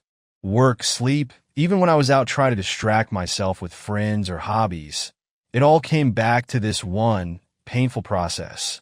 Every time I thought we were close to a resolution, Kate would pull some stunt, try to drag it out just a little bit longer. Maybe she was still hoping I'd cave, that I'd throw my hands up and give her whatever she wanted. But I wasn't that guy anymore. During all of this, I didn't hear much from Mike. Not directly, at least. Laura and I had agreed early on not to keep dragging each other back into the mess, to let each other fight our own battles. After that one explosive night, we both realized that whatever we shared, whatever we'd done, wasn't something we could carry forward. It was a moment, a burning flare of revenge and raw emotion, but it wasn't real. We didn't regret it, but we knew it wasn't the start of anything new. Just two people trying to find some comfort in each other's shattered lives. And that was okay. Laura and I stayed in touch, supporting each other as we both trudged through our divorces. But it was different now. Platonic, more like two survivors helping each other out of the wreckage. And I think that's what we both needed. A friend who understood, without all the complications of whatever relationship we might have had. There was no drama, no expectations, just an understanding that we'd both been through the fire, and we were still standing. It was around this time that I started to claw my way back to something that felt like a life of my own. It wasn't easy. Hell, I didn't even know where to start. For months, my whole world had revolved around Kate, around our marriage, and then around the mess of unraveling it all. But now it was just me, just Alex. And it was time to figure out what that actually meant. I hit the gym hard. I'd always worked out here and there, but this time it was different. It wasn't about getting in shape or looking good. It was about having a place to pour all that anger, all that pain, and sweat it out until I couldn't feel anything but exhaustion. And in a weird way, it worked. Each session was like chiseling away at the old, broken parts of myself, rebuilding piece by piece. There were days I didn't want to go, days where I just wanted to lie in bed and let the world pass me by. But every time I got up and pushed through, I felt a little stronger. Outside the gym, I started picking up old hobbies, things I'd let fall to the side over the years. I dusted off my guitar, started jamming again, letting the music drown out all the noise in my head. I went out hiking, fishing, just getting away from everything that reminded me of my old life. I even reconnected with friends I'd lost touch with, guys I hadn't seen in years because I'd been too wrapped up in my marriage. And damn, it felt good. It felt good to laugh, to drink, to just be myself without constantly looking over my shoulder, wondering what Kate was doing, where she was, or who she was with. Every day was a little easier than the last. I started sleeping better, waking up without that heavy feeling in my chest. And sure, there were moments where I'd be hit with a wave of memories, a flash of what we used to have, and it'd hurt. But I was learning to let those moments pass, to not hold on to them so tightly. Because holding on to the past was like holding on to broken glass. Nothing but pain and blood. The divorce process still dragged on, of course, but it became more like background noise. Kate and I were barely speaking, only communicating through lawyers, and that was fine by me. Every day that went by, I felt the grip of that old life loosen, and I could see a new horizon forming in the distance. A horizon that didn't have her in it. It's funny how you go through something like this, and it changes you, not just in the ways you expect, but in ways you never saw coming. I didn't come out of this with a new love or some fairy tale ending, but I came out of it stronger, clearer on what I wanted, on who I was. And that felt like more than enough. For once, I wasn't trying to fix someone else's life. I wasn't trying to make a broken marriage work. I was just living one day at a time, one step at a time, moving forward. And for the first time in a long time, I felt like I could breathe again. Like the weight had finally been lifted. Like I was finally free. The day my divorce was finalized wasn't some big celebration. It was just a quiet end to a brutal chapter. Once it was over, I felt a weight lift, like the storm had finally passed. Kate and I were done. The ties cut, and the anger I'd carried around started to fade. I forgave her, not because she deserved it, but because I needed to let go and move on. Life after divorce was about rediscovery. I had to relearn how to live for myself, to rebuild my routine, and to find joy in things that had nothing to do with us. I hit the gym hard, picking up running, boxing, and even hiking, anything that made me feel alive again. Reconnecting with old friends, jamming on my guitar, just enjoying the simple things. Each step brought me back to who I was, or maybe who I was meant to be. Laura and I didn't pursue anything more than friendship after our night together. It was a moment we needed, but it didn't define our future. We supported each other through the divorce process, sharing our struggles, but keeping things platonic. I appreciated that.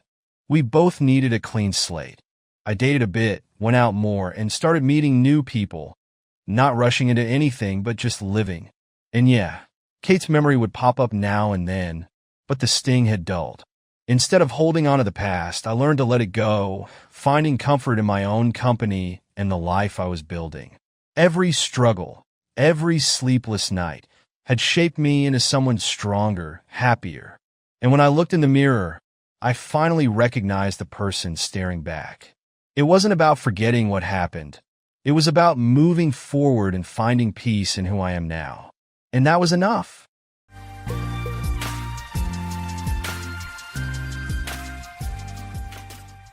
Rose had always been a dreamer, craving independence and adventure far beyond her small-town upbringing. Her parents envisioned a simple life for her, school, marriage, settling down locally. But Rose wanted excitement and a career. In high school, she met Charlie, a charming, free spirit who matched her rebellious streak. The summer after graduation, they had a whirlwind romance, exploring the countryside and sharing passionate moments. One night, they lay together on a quilt in his uncle's barn, bathed in moonlight. By autumn, they parted ways. Charlie went to a state university for agribusiness, while Rose headed 3 states away for college on an accounting scholarship. They briefly reconnected during the first summer break, but her internships kept her busy, and she eventually returned home to work at a local bank. By then, their lives rarely intersected. Years later, Charlie sold his family's farms and invested in retail, tripling the income the farms would have provided. Rose, assigned as his bank coordinator, reconnected with him. Working lunches turned into dinners, and soon they were in a relationship. 18 months later, they married in a simple country church. After their honeymoon, Charlie gave Rose the seed money to start her own business with his stores as her first clients. A post-nuptial agreement ensured he had no claim to her profits. Over time, Rose built a thriving enterprise with 8 offices across 2 states, while Charlie expanded his retail chain to 4 stores. They became well off but remained down to earth in their community. Their 4-bedroom house stayed an empty nest. Complications during their daughter's birth left Rose unable to have more children. They poured their love into Faith, now a college graduate. Rose indulged in annual shopping trips, a tradition shared by her mother and daughter. One Thursday evening, Rose came home to find takeout still in its boxes. Charlie was on the patio, staring at the sunset. She grabbed plates and joined him, noticing his uncharacteristic silence and how he turned away when she tried to kiss him. "How was your day?" she asked cautiously. Without looking at her, he replied, "Pretty boring this morning, but I had an interesting lunch date." Rose, thinking he might have encountered someone who annoyed him, smiled. "Was it a pretty young thing or some grumpy old man?" "Quite attractive, actually. Amanda Peterson," he answered calmly. A chill ran down Rose's spine. "What did you talk about?" she asked. "Zex," he said bluntly. "Why would a 24-year-old woman talk to you about Zex?" she asked, heart racing. "She and Bobby planned to have an open marriage. She wanted me to be her first, since you were supposed to be his," Charlie replied. "She thought I'd be gentle."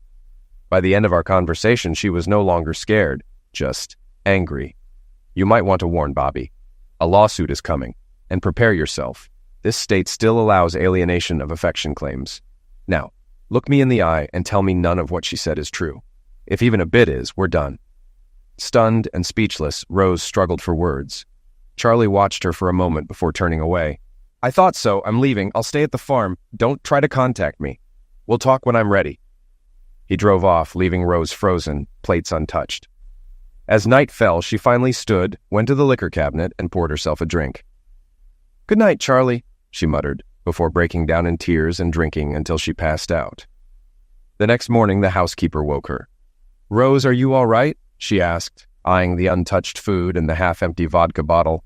Rose managed a weak smile. "Sorry, Shirley, got carried away last night. I can't believe Charlie left you out here like this," Shirley grumbled. "Charlie wasn't here," Rose replied. "I just had a lot on my mind." Shirley noticed the 2 plates and glasses, but didn't press further. Rose called her assistant to rearrange her schedule, then took a long shower. As she brushed her hair, she reflected on how her life had spiraled to this point. Rose had thrived in business. Using Charlie's seed money, she opened her first office and quickly gained his business. Within 12 years, she expanded to 8 offices, but limited her growth to avoid extended time away from home. Living in a dry county, socializing over drinks was rare, a far cry from her lively college days. It had been 10 weeks since she and Charlie had been physically engaged, first due to his flu, then travel, business, and more illness. Normally, their Zex life was vibrant 2 to 5 times a week, sometimes in adventurous places like the hayloft. The long, dry spell left Rose restless. On a trip to a new office in a larger town, she treated herself to a night out. The booze and atmosphere led her to a fling with a dancer, something she regretted the next morning. If Charlie ever found out, she thought, and threw herself into her marriage with renewed passion, trying to hide her guilt. However, the thrill of the affair hooked her. On her next trip, she went back to the same club and dancer. This fling lasted 3 months, with Rose showering him with gifts. When it ended, another affair followed, despite her promises to stop. Then came Bobby Peterson, her new assistant. Flirtation quickly turned into an affair. Rose saw Bobby as a temporary distraction, never a real match for Charlie. But things spiraled when Bobby's wife, Amanda, discovered their affair. Rose naively trusted Bobby to handle it, not realizing how badly it would end. Amanda's confrontation with Charlie set off a chain of events that shattered Rose's world. Back at the farm, Charlie stood looking at the old farmhouse on the ridge. Years ago, he had restored it, adding modern upgrades. Back then, Rose was too absorbed in her business to pay much attention to his projects. This summed up their relationship, She focused only on things that directly involved her. They had once planned to live on the farm, but built a new home instead when they decided to have a family. After Faith's birth complications, Rose refused to discuss adoption, and Charlie let the idea go. Faith became his world while Rose buried herself in work. To keep Faith close, Charlie built a daycare center next to his store. It became known as the Bartonians, a program that shaped kids into high achievers. Soon, other stores replicated it. It wasn't just a charitable move. It was a way to keep Faith nearby and happy. Charlie reflected on it all, wondering how things had come to this. Charlie arrived at the farm, opened the windows, and unpacked the groceries. Though he wasn't a drinker, he'd brought a 12-pack. He made coffee and took it to the porch swing, where he and Rose had shared many memories. Reflecting on their marriage, he wondered if there had been any warning signs. He recalled her vague smiles about pleasant memories. Was she thinking of her lovers? His phone interrupted his thoughts. Almost ignoring it, he glanced at the number. "Hello?" he answered. Sobs filled the line before a voice choked out, "He punched me." "Amanda?" he asked, switching to his CEO tone. "Who punched you?" "My husband. I told him about our lunch and that I was leaving him. He punched me. What do I do?" "Are you out of the house?" "Yes," she sobbed. "Go to the hospital. I'll be there soon. Go now if you want my help." Hanging up, Charlie called the sheriff's department. At the hospital, Amanda rushed to him, her face swollen and bruised. He sat for 40 minutes until the deputy returned. "Her cheekbone's broken," the deputy reported. "She wants to talk to you before pressing charges." "What happened, Charlie?" He gave a brief explanation. "I had lunch with her. She needed advice. Her husband's trying to drag her into swinging, and I guess he didn't like what I told her." Carla Martinez, the deputy, laughed. "Open relationships? Here." "Sometimes you don't really know people," Charlie replied, his face strained. "Let's go talk to her." In the room, Amanda looked up, pale and medicated. "What do I do?" "First, press charges. If you don't, I'm done helping. Has he touched you before?" She hesitated, then nodded. "He's slapped me a few times." "Carla, did you hear that? Go arrest him." "I can't," Carla replied. "She has to give a statement and agree to press charges." Charlie turned to Amanda. "You need to be honest. Your safety matters." He left so she could give her statement. 45 minutes later, Carla returned. "It's just a domestic disturbance for now. She's staying overnight. Afterward, we'll find a shelter, unless she has other plans." Charlie checked on Amanda, found her asleep, then headed home exhausted. The next morning, he woke disoriented, remembering where he was. After showering, he called his assistant to take the day off. Reflecting on the previous day, he grimaced. "So, my wife's a serial cheater. Her lover tried to push his wife into an open relationship. She refused. He slapped her, and now she's in the hospital while he's in jail. And my wife doesn't care enough to know any of this." Stopping at the diner for breakfast, he soon noticed Officer Martinez finishing her shift. She greeted him with a kiss on the cheek, making him blush. She joined him, ordered steak and eggs, and filled him in. "We arrested him. He cussed us out, ranting about Amanda, Rose, and you. He was processed, and his dad's lawyers will probably show up soon. Amanda needs a place to go. Can you help?" "Not directly. Follow me to my office." He went in, surprising his assistant. Opening the safe, he grabbed $3,000, handed it to Carla, and said, "Get her an apartment and cover a month's expenses. Keep quiet about where it came from." Carla followed through. 18 months later, at her wedding, Charlie walked her down the aisle and paid for everything. Meanwhile, Amanda was safe, and Charlie left town to visit his farthest store.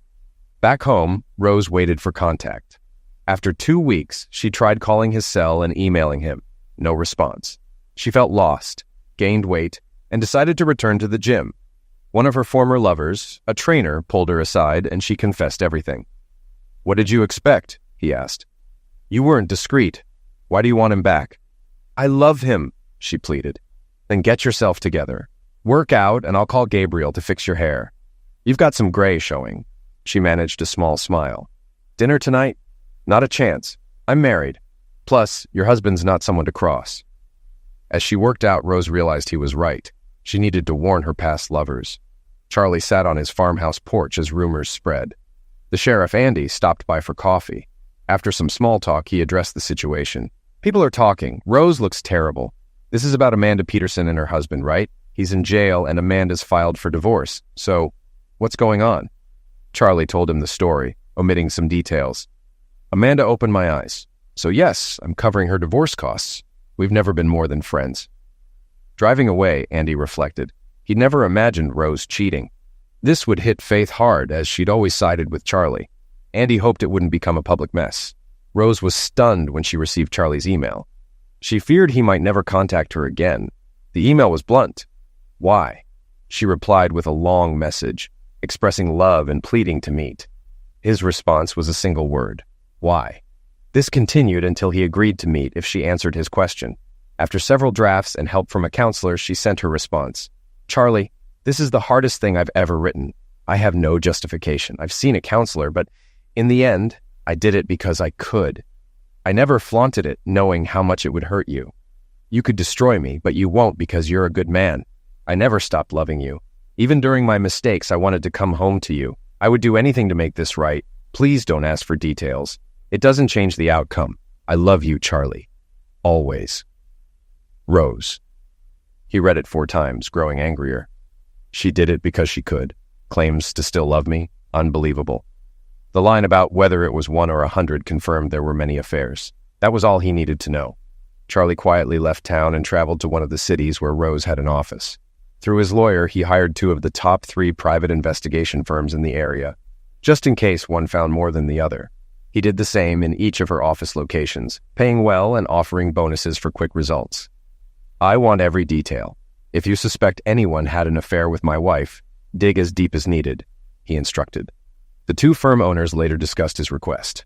What's he really after? One asked. He's a man in pain trying to understand why she cheated, the other replied. I looked into him. No violent history, respected by most except those who crossed him. His kindness is well known. They agreed to proceed, but decided to keep an eye out for any signs he might act irrationally. Meanwhile, Bobby Peterson woke up in jail, stunned at how everything had collapsed. What began as harmless flirting with Rose had escalated into an affair. Bobby saw it as a chance to replace her husband and gain access to her wealth, imagining it would earn him his father's respect. Rose had suggested making him her assistant to ease her workload, and he viewed it as his ticket to power and control. However, things spiraled when his wife became suspicious. She eventually found their emails, and Bobby tried to convince her that he was only playing along for their benefit. Over time, he persuaded her to consider finding a sugar daddy to boost their income, claiming they could use it to start their own business. To his shock, his wife targeted Charlie Barton. When she approached Charlie, the plan unraveled. She confessed everything, including Rose's intention to take Bobby on an upcoming trip. That night, she told Bobby about the conversation with Charlie and that she was leaving. They argued while Bobby drank, his world crumbling. Knowing he was finished, he struck her in a moment of rage to silence her. When she left, he sank into despair, considering how he might salvage his situation. Maybe I can ask Charlie for hush money, he thought. A couple of hours later, pounding on his door woke him up. Damn it, Amanda! Go away before I... He stopped when he saw 2 officers. Robert Peterson? Yeah, what do you want? It's the middle of the night. He barely finished before he was on the ground, handcuffed. Robert Peterson, you're under arrest for attacking Amanda Peterson, the female officer began, but he tuned out. He couldn't believe Amanda had reported him. It was just a tap, he yelled as they pulled him up. Barton must have put her up to this. Mr. Peterson, the officer cut him off. You have the right to remain silent. Anything you say can be used against you. Her tone made him shut up. He stayed silent through processing, fuming when he learned he wouldn't get bail for 48 hours due to domestic violence laws. The next morning, he called his father, swallowing his pride. His father laughed but agreed to help if Bobby paid him back. By the time Bobby was released, Amanda had cleared out their apartment and disappeared. Her lawyer was waiting to serve him divorce papers. Amanda went on medical leave, and nobody at her job would give Bobby any information. His lawyer warned he was facing jail unless Amanda dropped the charges. Days later, Bobby saw Charlie at a diner, surrounded by doting waitresses. Bobby flagged down his own waitress and asked, "What do I have to do to get that kind of service?" Letting his hand rest on her arm, she pulled away, glaring. "For starters, don't be a wife knocker," she replied loudly, drawing laughter. Just as Bobby was about to retort, the owner approached. "Enjoying your burger, Bobby?" "Yeah, it's great, thanks," he replied, relieved at the friendly face. "Glad to hear it," she said, still smiling, "because it's the last meal you'll have here. You're banned as long as I own this place." More laughter filled the diner. Bobby fumed, then noticed Charlie watching him with a smirk. Rage surged, but before he could act, 2 female cops entered, greeted Charlie with kisses on the cheek, and caused more laughter. When Charlie left, he covered their checks and left a generous tip. Bobby ate slowly, leaving no tip out of spite. Stepping outside, he found a yellow boot on his car and a $138 parking ticket for being too close to a hydrant. Fuming, he walked back to the office, surprised he hadn't been fired. For 2 weeks, things seemed normal, but then whispers started and people avoided him. Bobby, a manipulative sociopath, blamed everyone else. However, he soon formed a new plan: target Faith. She had flirted with him during college breaks, and if he could win her over, it would be the ultimate revenge against Charlie. Faith had rejected many suitors, focused on building her veterinary practice. When the older vet in town was forced to close due to declining abilities, Faith took over, offering mobile services to local farms. Her business thrived within 2 years, but she resisted expanding, preferring hands-on work. Charlie and Rose were proud of her, though Charlie occasionally hinted at wanting grandchildren. Faith assured him she'd let him know when the time was right. Sometimes, she and her single friends went out to let off steam, often under the watchful eye of Carla and Vicky, both law enforcement officers. Once, Carla caught a man trying to pill Faith's drink, strike him up, and had him arrested. Charlie's influence ensured the man took a plea deal and served time. After enduring prison strikings, he left town upon release. Bobby brought in a cat, surprising Faith with how it responded to him. "Pet's name?" she asked. "Lady Grey," he replied, blushing. "She looks regal, don't you think?" Faith filled out the paperwork, reminding him to provide food, water, and regular checkups. Bobby tried small talk, but Faith cut him off, citing a busy schedule. Frustrated, he left, then decided to let Lady Grey loose near the clinic, hoping she'd return and give him an excuse to come back. For a moment, he regretted it, but brushed it off. Faith found Lady Grey and brought her inside. Later, she called her mother. "We're having dinner tomorrow at China House, 7 sharp, she said. "We need to talk. If you dodge my questions, we're done. If you don't show up, that says it all." Then she hung up. That night, Faith brought Lady Grey home. By morning, the cat had settled in. At the clinic, Lady Grey roamed freely, even sharing Faith's lunch. When Bobby called about the cat, Faith agreed he could pick her up, but asked her assistant, Nancy, to stay close when he arrived, sensing something was off. Bobby arrived at the clinic high. Recently, he had helped a college friend hide money through shell companies and offshore accounts, unaware he was aiding a mid-level pill dealer. This friend introduced him to pills, and Bobby liked the sharp focus they gave him, using them occasionally. The fallout had begun. Although he wasn't fired, it was clear he and Rose could no longer work together. He was transferred to another location she rarely visited, but Rose smoothed things over by promoting him to office manager with a pay raise. "I'm doing what I can for both of us, Bobby. I can't stay in touch if I want any chance of reconciling with my husband. We both messed up, so if you're thinking of legal action, reconsider.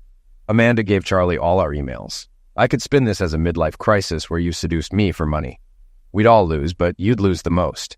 Take the promotion, work for a while, and I'll give you a glowing recommendation and severance package when you move on." Feeling trapped, Bobby agreed to the transfer. In his mind, everything was still on track. He planned to catch Faith later and charm her. "She'll be on her knees doing whatever I want," he thought. For extra confidence, he did a quick line of pills before heading to the clinic. Faith let him in, holding Lady Grey the cat in her arms. Nancy, one of the assistants, watched nearby. "Looks like you made a friend," Bobby said. "You were always lovable." Nancy giggled at his lame attempt. Faith gave him a cold smile. "Let's get this straight, Bobby. I've always thought you were a sleaze, even at 18. Now, knowing what you and my mother planned, you make me sick. Whatever you want, you're not getting it here. Take your cat and leave. Or better yet, leave her with me, and I'll find her a good home." Bobby froze. No woman had ever refused him. "Come on, Faith. Why the hostility? We'd be perfect together, the king and queen of this county." "Let's see," Faith replied sarcastically. "I'd bring looks, money, and status. You, a broke loser on probation. Great future." Bobby was on probation for attacking Amanda, thanks to a good lawyer and a clean record. He had to do community service and attend anger management, which he mocked. He hadn't started his service yet, but hoped Faith might let him do it at the clinic. Angry, he grabbed her arm. She grinned at his hand. "Let go and get out. That's your only warning." In a flash of rage, he slapped her, knocking Lady Grey from her arms. The cat clawed his arm before he threw her against the wall, where she slid down, one leg bent awkwardly. Faith punched him hard, but he dragged her toward the door. Stupid witch. Now I'll have to train you the hard way. Faith screamed, landing a partial hit to his groin. He punched her in the face, breaking her nose and knocking her out. Nancy had called emergency the moment Bobby grabbed Faith. She rushed out and plunged a tranquilizer dart into Bobby's back. He screamed, turned, and knocked her out with a punch. As he dragged Faith to his car, the first police cruiser blocked the driveway. "Get on the ground now!" Officer Wells commanded, weapon drawn. Bobby tightened his grip on Faith's throat. "Back off or I'll crush her windpipe!" Carla Martinez arrived with her taser ready. "Jimmy, if he moves, drop him!" she ordered. "Stay back," Bobby growled. Carla signaled Jimmy to distract him. "Hey, Bobby," Jimmy called, smirking. "Thanks for being so stupid. Amanda's dating me now. She wanted to try a real man for a change." Bobby turned, enraged, as the tranquilizer took effect. He dropped Faith and slumped. Carla tasered him to be sure. 3 ambulances arrived. One for Faith, one for Nancy, and one for Bobby, who was cuffed to the gurney. Faith had a broken nose, a concussion, and bruises. Nancy suffered a concussion and stayed overnight. Bobby tested positive for pills, and a search of his home revealed pills. He was charged with pill possession, probation violation, attack, aggravated attack, attempted sexual attack, and animal cruelty. His bond was set so high that his father refused to help. Meanwhile, Rose waited for hours at the restaurant, thinking Faith had stood her up. When she finally checked her phone, she heard the messages, including one from Charlie. "Rose, get up and answer the phone. Faith is in the hospital. Your boy toy Bobby attacked her. He didn't get far, the cops stopped it. When you're done with whatever you're doing, get over here." Rose rushed to the hospital. She stood by Faith's bedside, horrified by her bruised face. Tears streaming, she leaned over her daughter. Faith woke up and they cried together before Rose pulled back. "Sorry I missed dinner, Mom," Faith muttered. "It's okay, baby. I'm so sorry. This is my fault," Rose choked out. "No, Mom," Faith said gently, though they both knew it wasn't true. "This was all Bobby. You didn't do this." They talked for 10 minutes until Faith drifted back to sleep. Rose sensed someone and turned to see Charlie. He looked tired and angry. "Please, Charlie, we need to talk," Rose pleaded. He gently removed her hands. "I will, but give me 2 more weeks. I'll email you. For now, stay with Faith tonight. I'll be back in the morning." Wondering why Charlie needed 2 weeks, Rose nodded. He left without another word. Bobby woke up groggy and confused, realizing his hands were cuffed. Everything flooded back and fear gripped him. A noise made him look up. Charlie Barton was sitting beside him, his eyes calm but cold. Bobby felt like he was staring at a carnivore. "Morning, Bobby," Charlie said quietly. 8 to 10 years, that's what you're looking at, according to the DA. Charlie stood, leaning over Bobby. "You fool. First you go after my wife and now my daughter. You thought you could get away with this?" Bobby tried to scream, but Charlie covered his mouth with a towel. "In prison, you'll learn what it's like to be broken. I'll make sure of it. When you get out, everyone will know exactly what you are." He tightened his grip on Bobby's groin, making him pass out from the pain. Charlie felt no remorse as he tossed the towel aside and left, thanking the nurse on his way out. "He's still out," he said. "I'll keep him in my prayers." The nurse thought he was a saint. When Faith woke up, she knew she was in a hospital. She turned and saw her mother beside her. Her heart sank as memories came rushing back. Rose woke up, tears filling her eyes. For the first time in years, they had a deep conversation. "Guess I'm more like Dad than I thought," Faith said quietly. "But why, Mom?" Rose sighed. "I've asked myself that 1,000 times. Therapists say it's a power thing. I thought I could have it all." "So if you hadn't been caught, you'd still be cheating?" Faith snapped. "Why not just get a divorce?" Rose looked horrified. "I didn't want a divorce. I still don't. I want to make things right." "Mom, listen to yourself. Let it go. You got caught and Dad won't forgive you. Move on and have your flings openly. It's over." Their talk ended when the doctor arrived. After Rose left, Charlie entered. Forcing a smile, he said, "You just missed Mom." "I know," he replied. "Are you going to talk to her?" "Yes, soon, when I'm ready," he said. Faith hesitated. "Please, don't be too harsh. Let her go. You're still young. Find happiness." Charlie didn't respond with joy. Instead, Faith saw a darkness in his eyes that unsettled her, reminding her of a time when she was 7 and had seen a similar look on his face. Juanita's father was a new hire from Costa Rica with a drinking problem. When Faith was young, she sneaked away during playtime to ask her dad if her friends could come over. She saw him and Juan disappear behind a fertilizer building. When she arrived, Juan was unconscious, and her father was rubbing his bruised hands. He slapped Juan awake, whispered something, and Faith quietly ran back to daycare, never telling anyone. Later, her mom noticed his scraped cheek and black eye, but he claimed he dropped some fertilizer bags, and she lectured him about letting employees handle that. Juanita missed daycare for nearly a week. When she returned, she shared that her father had been deported. Her mother and family were also at risk until Charlie intervened, sponsoring them and securing green cards. He hired Juanita's mother at the daycare, where she taught Spanish lessons in the afternoons. After Charlie's visit, Faith reflected on her childhood. Most of her happy memories involved him, while her mom, Rose, faded from her life when she opened her third office. Rose would rush home, give a quick kiss, and retreat to her office, ignoring Faith's attempts to share her day. Charlie became her primary caregiver, consulting with daycare staff, doctors, and even a child psychologist to ensure he met her needs. Though Faith didn't learn this until college. He taught her to fish, shoot, and hunt, shaping her into a strong, assertive woman who valued fairness and loyalty. Rose never seemed to grasp this part of their lives. Despite being the princess of their small community, money didn't matter much to Faith. Charlie's influence kept her grounded, and though she occasionally indulged, she always returned to her usual self. After vet school, Charlie took her to a 26-acre field. Handing her the deed, he said, "This is yours. It's enough for a clinic, barn, paddocks, and kennels. I'll provide the funding, but it's up to you from here on out." Faith was deeply touched. He advised her to get a good architect and warned her about the pitfalls of wealth, reminding her that she'd inherit everything when he passed. "Be careful of the leeches and wolves," he said. The clinic cost $800,000 and was paid off. Faith leaned on lawyers for the setup, rarely consulting Charlie. It became profitable within 10 months, and she added more staff after the first year. Although tempted to open another clinic, she chose to be there for her future family.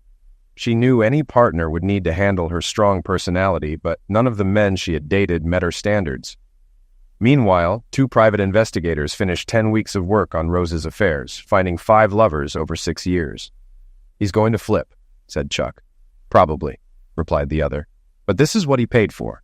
They met with Charlie, handed over the files, and left, silently noting to watch for any fallout. Back at the farm, Charlie read through the findings. He kept calm until he got to the second most recent lover, then erupted, throwing his coffee cup through the wall.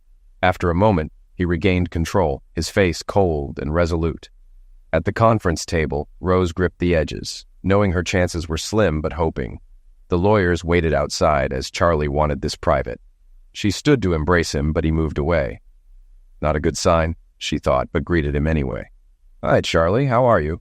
"As well as can be expected," he replied. "You went all out today, I appreciate it." "I dressed to please you," she said. "Thanks for the effort," he replied, placing a thick packet on the table. Rose's heart sank. "I asked why, how long, and how many," he began, holding up a slim folder. "This is what you sent." Then he opened a much thicker one. "This is what my investigators found. Shall we compare?" Rose swayed, feeling the finality. "Don't bother. You knew I was lying," she replied. Ignoring her, Charlie continued. "Bob Walton, married, 4 kids, owns an insurance agency. You switched to his coverage after your first encounter." He played a recording of Walton. "I screwed her for her age. Fun, but without the business angle, no way." Rose recoiled. Charlie continued. "I told him I'd open an office next to his if he didn't confess to his wife. He broke down. It was terrible." He looked up coldly. "They're separated now. He's living in his office." He went through the other names. "Another? I got him fired. Moved 400 miles away. Hope you used protection. I got tested 2 months ago, just in case. I'm clear, but some things take longer to show." Rose stayed silent, not mentioning her monthly screenings. She realized Charlie had missed one lover, a brief, drunken hookup. Charlie went on to her trainer. "I liked him. He didn't lie." He played a recording of the trainer admitting, "She came on to me. I'm not proud, but I'm going to tell my wife everything." Charlie stopped the recording. "He was right. Revenge didn't satisfy me. It's over." He sighed. "You've been doing this for so long. I will never trust you again." He slid a packet across the table. "Jerry has the paperwork. You keep your business. I keep mine. It's all in the prenup. You get the house. I keep the farm. Faith gets everything now." Rose was stunned. Charlie stood up. "We're done." I can't look at a sunset without thinking of that night. Anything to say?" Trembling, Rose choked out, "I'm sorry, Charlie. I don't understand why I did this. I want a life with you, but I know it's over. I won't fight the divorce. But if in 2 years you're still single, consider dating me again." "No, Rose," he said coldly. "I won't promise that. I'll think about it when the time comes. Goodbye." He left her crying. The next day, Rose signed the paperwork and called Faith, who spent a week with her. Faith comforted her, but knew Charlie's pain ran deeper. The fairy tale was over. Life moved on. Rose dove into her business, doubling her offices in 6 years. She dated younger men, using them for pleasure. At 61, she married a man nearly 70, rumored to have performance issues, but allowed her discreet affairs. Faith checked on her father occasionally. She was running her own business and met a veterinary supplies salesman, tall, strong, and kind. One day she struggled with a restless stallion when a man gripped the halter, calming the horse. "Thanks," she said, extending her hand. "Charlie," he introduced, shaking it. "But you'd have held on if the halter hadn't broken." "Nice to meet you," she smiled. "I have rounds to finish." He let go reluctantly. Later, Faith noticed her assistant flirting with him. "Here she is," the assistant said. "Faith, meet Charlie. He supplies our materials." "We've met," he smiled. "How about lunch? I'm new here, and I don't know the spots." Surprisingly, she agreed. "Give me a few minutes." She noticed his truck. "I prefer trucks, more room for samples and paperwork," he explained. At the diner, they parked next to a similar truck.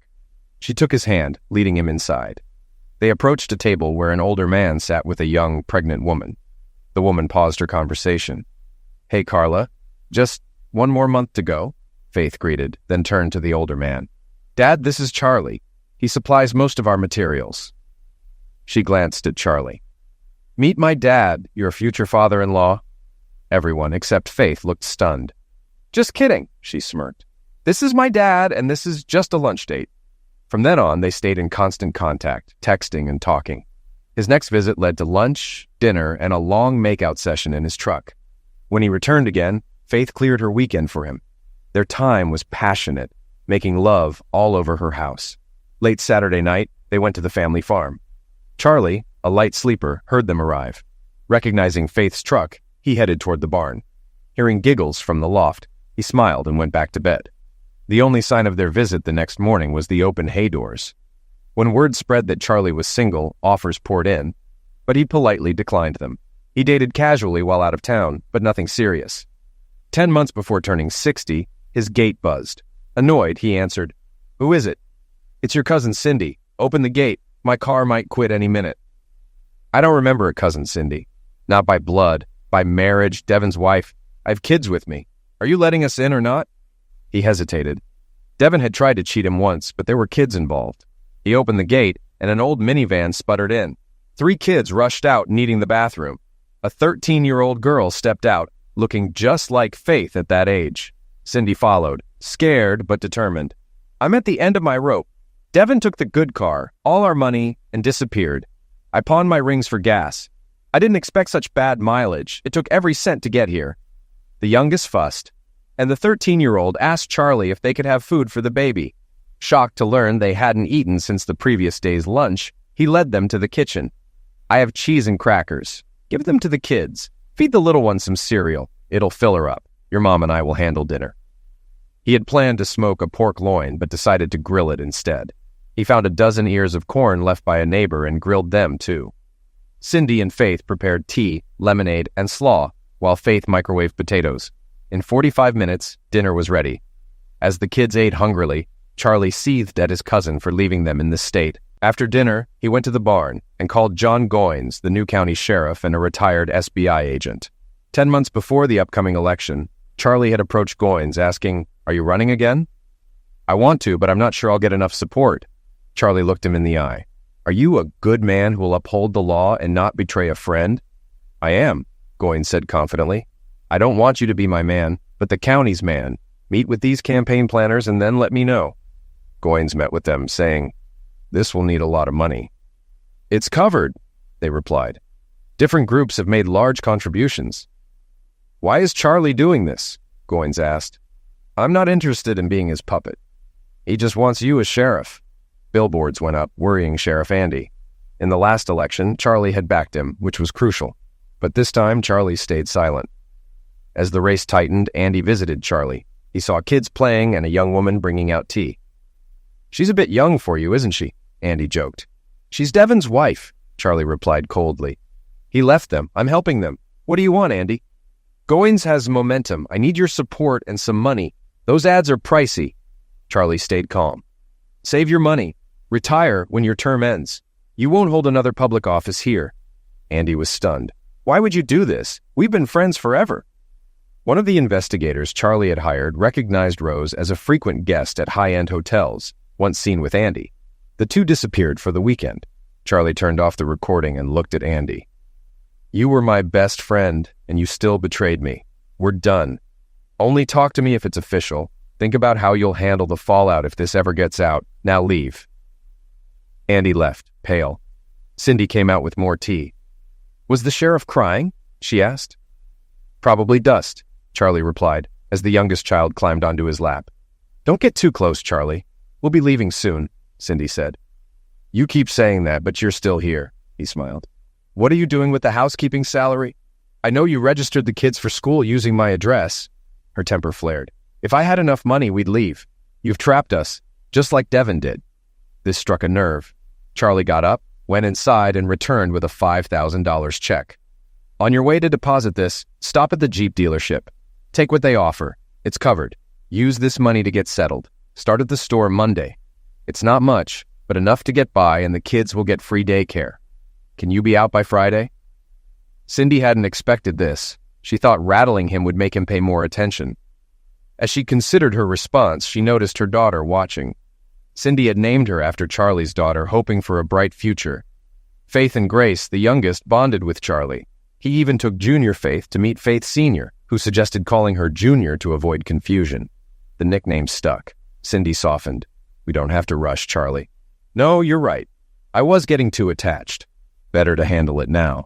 He paused. "I promised Hope and the twins we'd go fishing today. I need to get ready." He left, and Cindy put her head in her hands, hearing Faith angrily slamming things in the kitchen. Meanwhile, Charlie took Hope and the twins fishing. They caught plenty, and Faith Sr. invited everyone over for a fry the next day. Seeing her father flinch at his old patio's mention, Faith Sr. pulled him aside. "Time to let go of the past, Dad. Bring our new family tomorrow. You'll have plenty to remember." Charlie sighed. "Nice thought, but they're moving soon. Cindy deserves someone her age." Faith playfully hit his arm. "You're being a fool. They needed rescuing, and so did you. You always wanted a big family. Turning that down?" Charlie was stunned. "Really? Go clean the fish. Bring everyone tomorrow, including Cindy. Tie her up if you have to," she teased. "I've got a surprise for you." On the drive home, he wondered about the surprise as the kids chattered. Once they were home, fed and bathed, Cindy tucked Grace in and went to find Charlie on the porch swing. "Can I talk to you?" she asked. "Devon wasn't a good husband or father. You've shown my kids more love in 6 months than he ever did. I ended up here on your kindness. At first I was ashamed, but I realized not all men are bad. I love you not as a father figure, but as a life partner. I'm 40, you're 59. I don't care about the age difference. I want you." Cindy buried her face in his neck, waiting for his reaction. After a moment, he asked, "If that's true, why push to move out?" "It broke my heart when you gave me that check. I wanted you to ask me to stay. I wanted you to make the first move." He frowned, and she feared she'd lost him. Then he kissed her. "You're lucky you're pretty because you sure aren't smart," he teased. "Did you ever think of just telling me? I've had feelings for a while, but I thought the age gap was an issue. Look at all the time we wasted." As they kissed on the swing, the kitchen light flicked on. One of the kids was up for a snack. Cindy gave Charlie a quick peck on the forehead. "This isn't over," she whispered as she slipped inside. He grinned. "It sure isn't, little girl." "Little girl?" she thought. "I'll show him." The next day, the kids watched in shock as Cindy sat on Charlie's lap and kissed him. Hope and Faith understood and decided they'd explain it to the twins later. "Kids, your mom and I need to run into town. Be good for Faith, or no fish fry," Charlie said. They nodded. At the dealership, Charlie told Cindy to pick any new car that fit the family. "I thought I was getting a used one," she said. "Used was for leaving. New is for staying. Understand?" Cindy threw her arms around him. 90 minutes later, she drove back in a new van, thrilled to call it home. Faith saw them and smiled. Her dad could still be trained. The afternoon was perfect. They ate, played, and relaxed. Junior packed an overnight bag for a sleepover, and the boys crashed after their baths. Meanwhile, Charlie and Connie got cozy on the porch swing. "If not for the kids," Charlie started. Connie laughed. "Kids? If this keeps up, you'll always be in my bed. I'd still prefer some privacy." "Unless you know a better spot, we'll have to wait." Charlie glanced at the barn, bathed in moonlight. "Come on," he said, grabbing an old quilt. Connie giggled as they headed to the barn. "Really? The loft? We're sneaking from our kids, not our parents. Now get up that ladder." In the loft, they made love. Meanwhile, Rose felt alone. She made as much money as Charlie, but to him, it was just a way to care for others. Her lovers left her feeling empty, longing for what she lost. She had seen Charlie only 3 times in 4 years. Once she approached him at a funeral. "Charlie, remember my offer when we parted? Have you thought about it?" He looked pained. "Sorry, Rose. Too much baggage. Have a nice life. We still have our daughter's wedding to plan." Heartbroken, she watched him walk away, regretting everything. One night, Rose dreamed of Charlie in a hayloft. Impulsively, she drove to his property and heard voices in the barn. "I'm not on the pill. I could get pregnant," Connie said. "Then we'll name him Junior," Charlie replied. Rose turned away, dream shattered. 2 years later, she married Freddie. When he proposed, she confessed everything. "I'm impotent, Rose. We'll marry for companionship. You can have affairs if they're discreet," he said. She agreed. When Rose passed at 75, Faith inherited her estate. Charlie Ty married the wealthiest woman in the state. "Does this mean more kids?" he joked. They had 5. At their wedding, Faith had a surprise. "Dad, you'll be a grandparent in 7 months." Charlie was overwhelmed. Tears of joy flowed as his family surrounded him. "Big wedding?" Ty asked. "Yes," Charlie replied, proud of his daughter. "Just so you know, her mom's been planning since she saw the sonogram." 5 weeks later, the church overflowed as they renewed their vows. "Her mother and I do," Charlie said proudly when asked who gave the bride away. Later, Connie rushed in with a strip of paper. "I'm 40 and pregnant," she cried. Charlie kissed her. "We'll love this child like all the others. Deal?" "Of course. Now I have to marry you," she sighed. "Kids, are you ready for this old goat to join our family?" "Yes!" they cheered. "Wait!" Faith interrupted. "It's not official without a ring." Soon, Charlie took the girls to a jewelry store. They picked out a beautiful set. Charlie then turned to the jeweler. "Do you have matching bands for the girls? I'm marrying the whole family." The girls' cheers woke Grace, and a saleswoman helped her choose a tiny ring. Grace admired it on her finger and refused to take it off. With rings in hand, they left the jewelry store and headed to a steakhouse, unaware that the jeweler and his assistant had already spread the news across town.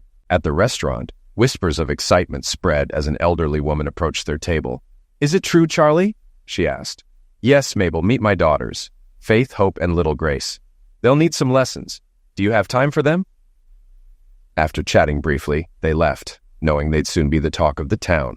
Back home, Connie was on the porch, pretending to be indifferent. "Just because you bought a ring doesn't mean I'll like it," she teased, eyeing the box. "Oh my, it's beautiful." Charlie dropped to one knee. "It's yours if you say yes. Will you marry me, Connie?" "Yes!" she screamed, startling the horses. She jumped into his arms, crying. The girls showed off their rings, making her tear up again. On their wedding day, Grace, the flower girl, wore a satin dress. Faith stood as Connie's matron of honor, while Junior and Hope looked stunning. During the ceremony, after the kiss, Grace tugged on Charlie's pants. "Kiss me too, Daddy." Laughter filled the room as he picked her up, sharing a kiss with both his wife and daughter. Their honeymoon was filled with beachside relaxation and fun activities. When they returned, they promised a family trip before school started. Later, a sonogram revealed they were having a boy. Charlie smirked, earning a playful old goat comment from Connie. They teased each other all the way home. Charlie Jr. was born healthy. Over time, Faith proudly introduced her family. "I'm Faith. This is my sister, also Faith. My husband Charlie, my dad, Charlie, and my brother Charlie. We're not very creative with names." Faith Sr. had 2 daughters named Rose and Constance, which helped with the confusion. Charlie observed his children growing up. Junior was his closest, working at the clinic before shifting to the hardware business, where she became his chosen successor. Hope took to farming, managing her own crops and livestock by 17, while Grace, now 10, was a piano prodigy. A distant school wanted her to board, but she only agreed to summer visits for now. He knew it was only a matter of time before she made the move. Meanwhile, he set up trust funds for his kids with strict conditions. They had to graduate college to access the funds. If not, they'd have to wait an extra 5 years, holding jobs and living within their means. He apologized to Faith Sr. for using up part of her inheritance, but she brushed it off. "Who am I to deny my siblings their share?" she laughed. Her mother would cover any gaps. Sheriff Andy's downfall came after losing re-election. He worked as a private investigator, but a series of failed marriages and affairs left him disgraced. Ironically, his ex-wife Amanda later married a trustworthy older man, John. Charlie attended her wedding, acknowledging the twists of fate. Charlie died 2 months after his 79th birthday, shortly after seeing his youngest son graduate. Connie passed 15 years later, and Rose, who chose to be cremated, had her ashes scattered in the ocean. His funeral drew a massive crowd, held at the local football stadium. 800 people volunteered to carry the casket, so they used a lottery. His hearse, pulled by Hope's marsh ponies, was led by Sheriff Carla. Unofficial records showed he had funded nearly 1,000 college educations. The ceremony was attended by politicians, law enforcement, teachers, and professionals who owed their success to Charlie. His ruthless side remained a secret, known only to a few who would never be believed. In prison, Bobby Peterson woke up with a throbbing headache. His broken nose was his welcome gift. His sentence was 12 years with no parole, plus 18 months for animal cruelty. Things got worse when he ended up in Rockwell, a notoriously harsh prison. Within hours, his nose was broken again. His new cellmate laid down the rules. Bobby was now his woman. 6 months in, Bobby looked so much like a woman that inmates fought over him. By his 5th year, he had a new daddy, who kept him relatively safe. He was eventually released early for good behavior, with no one waiting for him outside. Oddly, he found his own version of happiness after all he endured. When news of Charlie's end of life reached him, it barely registered. His focus was on soothing his teething adopted child, who coincidentally was named Charlie.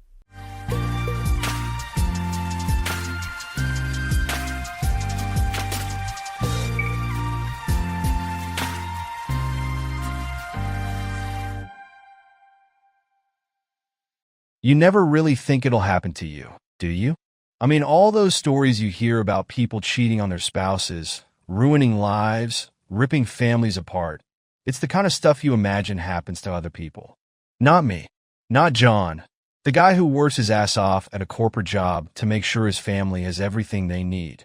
Not to me, who married Megan, the fitness junkie who looked like she was made out of stone but could still soften up enough to be a mom to our 2 kids, Evan and Lauren.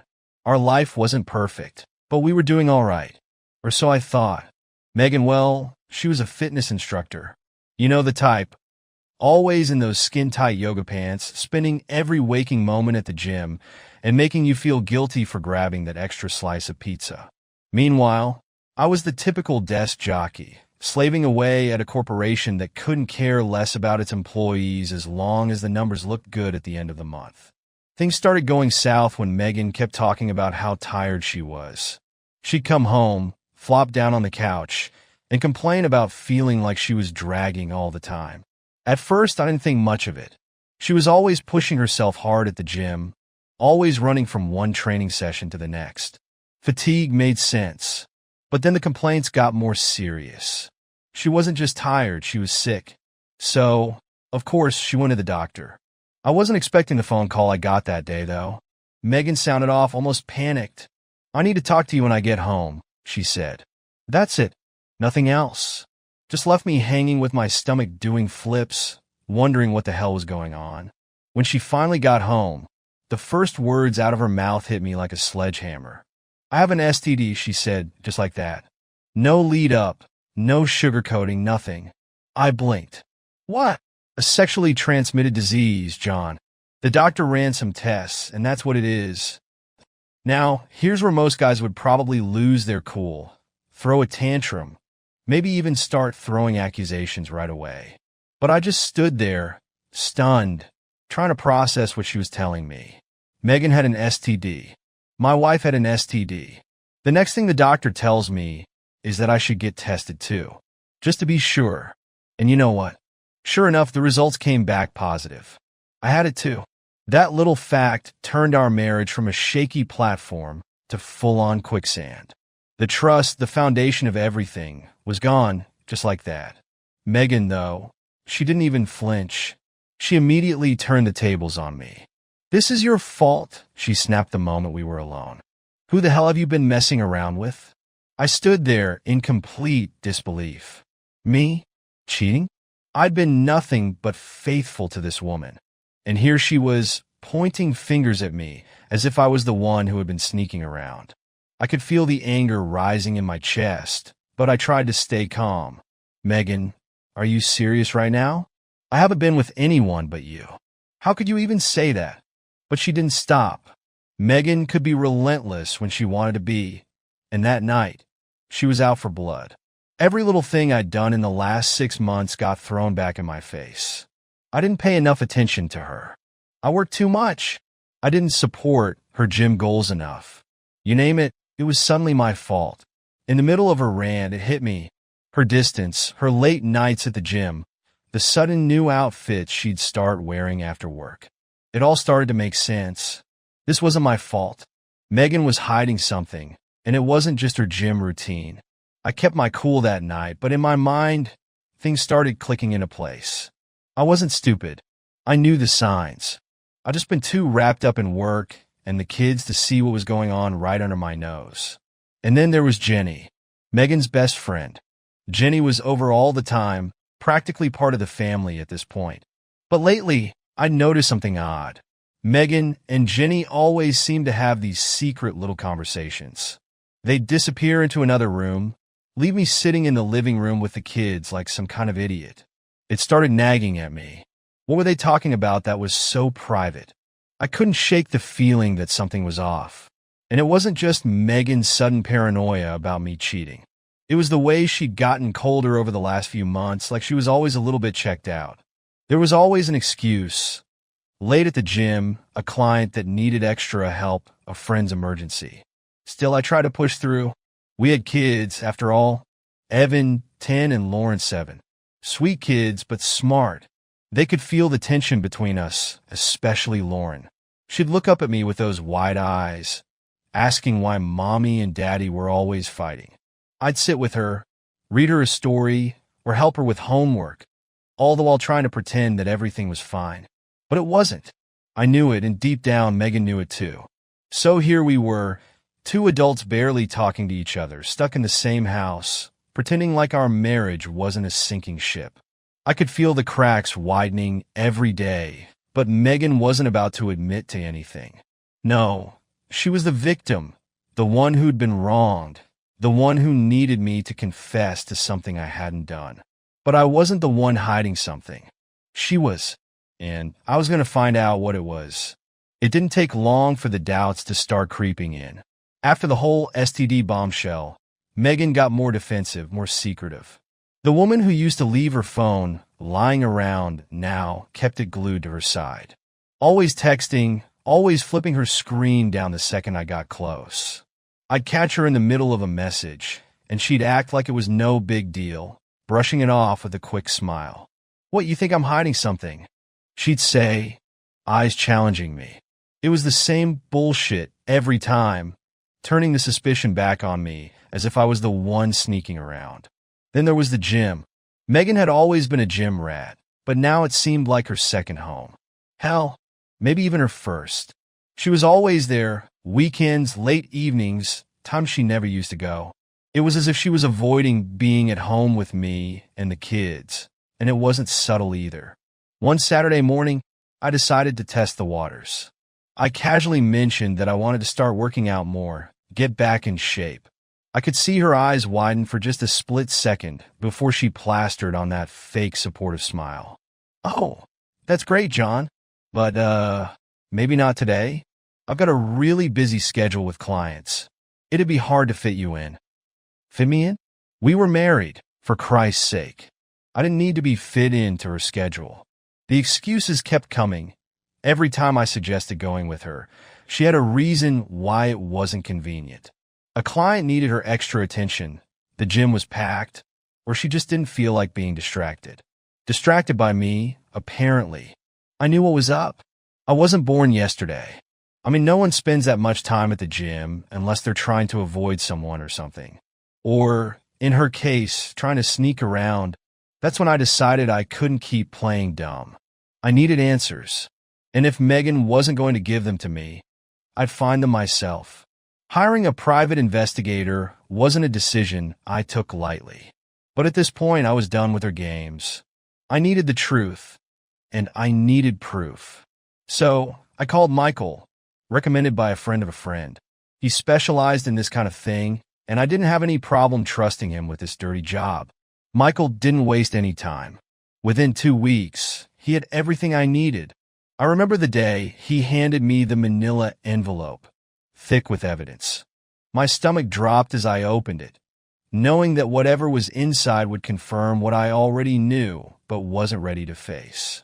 Photos, videos, all of them showed Megan meeting up with her fitness trainer, Dave. I'd heard her talk about him before, in that casual way she had when she didn't want me to think anything of it. Oh, Dave said I should try this new routine, or Dave's been great for my motivation. But now I was staring at pictures of my wife meeting Dave in parking lots, exchanging long glances, even sneaking a kiss before driving off to God knows where. The videos were worse. Grainy footage of them leaving together, their bodies pressed too close for just a client and trainer relationship. I felt a mixture of rage and numbness. Part of me wanted to smash something, to yell at her, confront her right there. But another part of me, maybe the more dangerous part, was cold, calculating. Now wasn't the time for emotion. Now was the time to plan. Over the next few days, I couldn't help but notice every little detail Megan tried to hide. Her phone, always on silent. The way she suddenly started wearing new workout clothes, flashy tight, the kind that screamed, "Look at me." She'd come home late, sweating, but not from any workout I was familiar with. I started piecing it together like a detective in one of those crime shows. The new lingerie in her drawer, the one she hadn't worn for me, that was for Dave, I knew it. The long training sessions that somehow stretched into hours. And then there was Jenny, her best friend, the perfect alibi. Megan would often claim to be spending time with Jenny, grabbing coffee, or having some girl time. But I wasn't stupid. Jenny was the cover. The more I thought about it, the more I realized how often Megan used her as an excuse. Meanwhile, Jenny, bless her clueless soul, had no idea she was being played just like me. It was all too much to ignore. Every time Megan left the house, every time she looked at her phone with that sneaky little smile, it only added fuel to the fire. My mind kept going over every suspicious moment, every lie she told, every time she brushed off my concerns. I started noticing even more things. Her mood swings. One minute she'd be her usual bubbly self, and the next she'd snap at me for the smallest thing. It was like she was always on edge, waiting for something to blow up. Maybe she was scared I'd figure it out. Maybe she was waiting for the other shoe to drop. But I wasn't going to give her the satisfaction of an easy out. I wasn't going to explode in some dramatic confrontation. No, I was going to make her sweat. I had the proof now. I had the upper hand, and I was going to use it. Jenny came over one night, as usual. She sat in the living room, chatting away with Megan while I pretended not to care. But I couldn't stop watching them. Megan, laughing too easily, trying too hard to act normal. And Jenny oblivious, thinking everything was fine. Little did they know I was already 5 steps ahead. After Michael handed me that envelope, the path forward was clear. I wasn't going to confront Megan right away. No, that would have been too easy for her, too satisfying. She didn't deserve an explosion, some heated argument where she could twist everything around and try to make me the villain. No, I had something better in mind. Revenge. I started by analyzing the evidence. Those photos and videos were like gold in my hands. They weren't just proof of Megan's betrayal. They were my ticket to making her squirm, to tearing apart the little world she and Dave thought they had built in secret. Dave, the cocky bastard, thought he could mess around with my wife and just walk away like nothing happened. But he had no idea who he was dealing with. I wasn't going to just show Megan the evidence and walk away. That would have been the easy route, and I wasn't about to give her any sort of mercy. I wanted to make her life difficult, slowly, painfully, and I wanted Dave to pay for screwing with my marriage. Literally, I bided my time, playing along like everything was normal at home. Every day, Megan would come home a little later, her excuses growing weaker, her smiles more forced. I watched her, knowing what she was up to, but not saying a damn thing. The tension was palpable. She was nervous, probably wondering if I had figured it out. Maybe that STD scare had gotten to her more than I realized. Either way, I kept my cool. But at night, after the kids were in bed and Megan had retreated to her side of the bed, I was strategizing. I didn't just want Dave to lose Megan. No, I wanted him to lose everything. His job, his reputation, whatever future he thought he had lined up as some hotshot personal trainer. He didn't deserve to keep coasting along after what he did. So, I made an appointment with the gym's management, under the pretense of wanting to discuss a potential membership upgrade. A bullshit reason, but it got me in the door. When I sat down with the manager, a middle-aged guy named Robert, I could tell he wasn't ready for what I was about to unload. I started by showing him the photos, Megan and Dave sneaking around, not exactly hiding their little rendezvous. Robert's face went from confused to shocked in a matter of seconds. "I'm not here to cause a scene," I told him, keeping my voice calm and measured, even though I could feel my heart pounding in my chest. "But I think you want to take a look at these. Your employee, Dave, has been getting a little too friendly with one of his clients." I slid the photos across the desk and watched Robert's eyes widen. He wasn't just shocked, he was pissed. The gym had a reputation to uphold, after all, and the last thing they wanted was a scandal involving a trainer screwing around with a married client. "If this goes public," I continued, "it could be bad for business. But I'm willing to keep it quiet, on one condition. You fire Dave. No questions asked. And make sure he doesn't get any glowing recommendations for his next job. Make it hard for him to find work in this town." Robert didn't argue. He knew I had them cornered. Within the hour, Dave was out of a job. Just like that, I'd stripped him of his livelihood. But I wasn't done yet. On my way out, I ran into Bob, one of the gym's older employees. Bob wasn't exactly close to Dave, and from the way he talked, I could tell he didn't have much respect for the guy either. He'd seen Dave's antics for a while, flirting with clients, taking advantage of his position. It wasn't new, but apparently Megan was just the latest in a long line of poor decisions. Bob wasn't shy about helping me out. "I've seen what he's been doing," Bob said, keeping his voice low as we chatted near the gym's front desk. "I don't like how he treats people here. You did the right thing." We exchanged numbers, and Bob promised to keep me updated on any fallout. He didn't need much convincing. He was just as eager to see Dave go down as I was. Meanwhile, at home, I kept playing the long game with Megan. Every time she came home from her sessions at the gym, I could see the nervous energy radiating off her. Maybe she was starting to sense that things weren't adding up. Maybe Dave was feeling the heat from his sudden unemployment, or maybe it was just her own guilt catching up to her. Either way, she was on edge, and I loved it. I started messing with her head, just a little. I'd make offhand comments about the gym, about how Dave must be so busy with all his clients. I could see her face tense up, her smile faltering. She didn't know I already knew everything, and that uncertainty was eating away at her. One night, as we sat down for dinner, I casually mentioned, "Hey, I heard the gym fired one of their trainers. Tough break, huh?" I watched her eyes flicker with panic for just a split second before she composed herself. "Oh yeah," she said, forcing a smile. "I think I heard about that, but I didn't know him very well." Liar. I could feel the power shift right there at the table. She was slipping, and she knew it. But I wasn't going to let her off the hook just yet. Let her squirm a little longer. The longer I waited, the more anxious she got. Megan's little affair with Dave was crumbling, and she had no idea I was the one pulling the strings. She still thought she was in control, still thought she could keep me in the dark. But I wasn't just going to let this blow over. Not yet. I had more in store for both of them, and by the time I was done, Megan wouldn't even recognize the life she had once thought was so secure.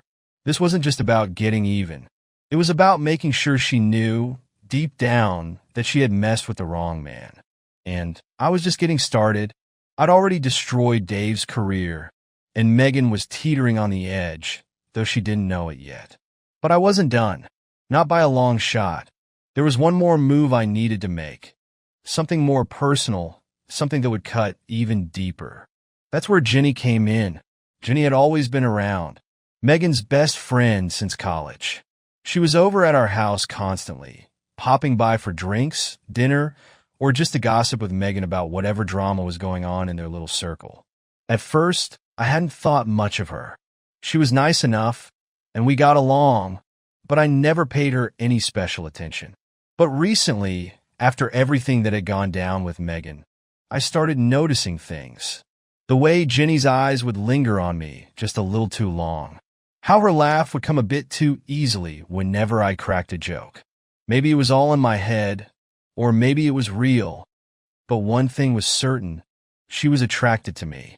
And once I saw that, the next step in my revenge became obvious. I didn't plan it right away. At first, it was just a thought, a dark, twisted fantasy about getting back at Megan by seducing her best friend.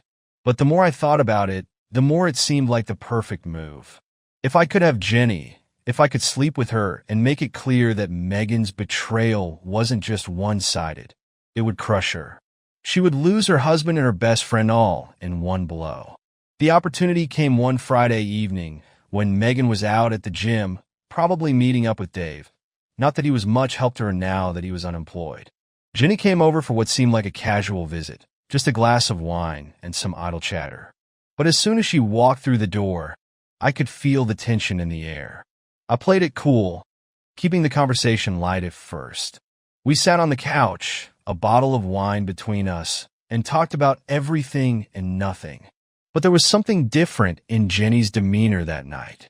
She was playful. Maybe it was the wine, or maybe it was something more. But her laughter came a little too easily, and her hand rested on my arm a little longer than necessary. I started testing the waters, throwing out subtle compliments, seeing how far I could push before she'd push back. But she never did. Every compliment I gave, every little flirtatious remark I made, she accepted with a smile and a blush. It was almost too easy.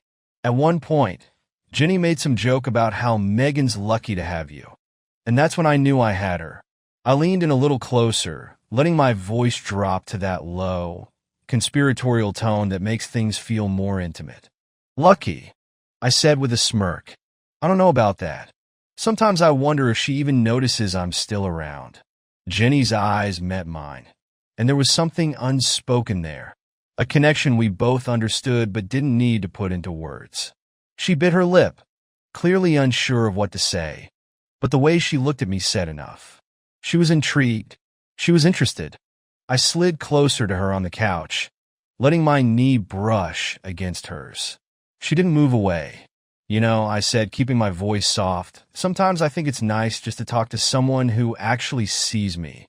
Her breath hitched slightly, and she shifted in her seat, clearly flustered but not backing away. I could feel the electricity between us, the tension building with every second that passed.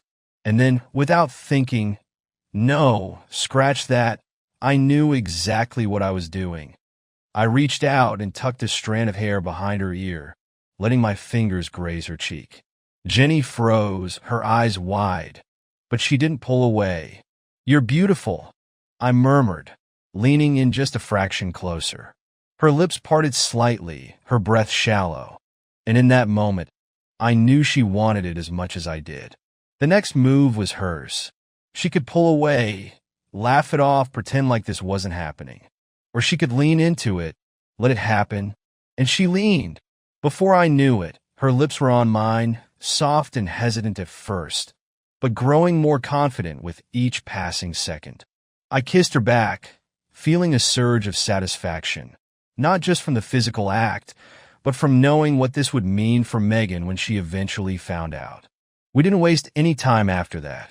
One thing led to another, and before long, we were tangled up in each other, lost in the heat of the moment.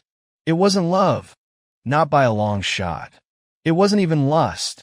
It was revenge, pure and simple, and it felt damn good. When it was over, we lay there in silence for a while, the reality of what had just happened sinking in. Jenny seemed a little dazed, maybe even regretful, but I didn't feel an ounce of guilt. This was all part of the plan. For her, maybe it had been a mistake, a one-night slip-up she'd want to forget.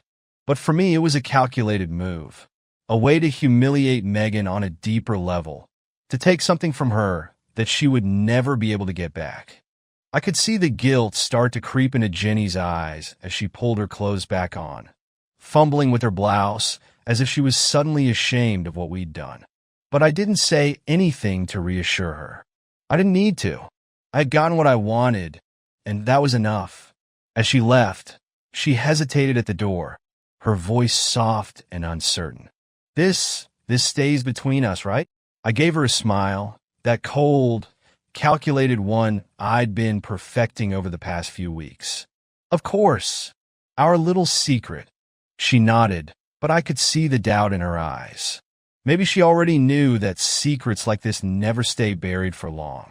After she left, I sat back on the couch, a feeling of triumph washing over me.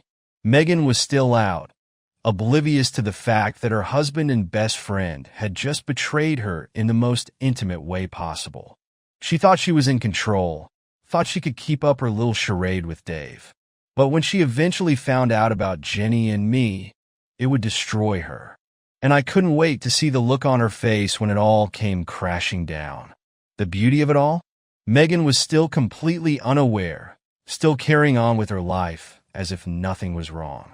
She had no idea that her best friend had just spent the night in our bed. And that made my victory all the sweeter.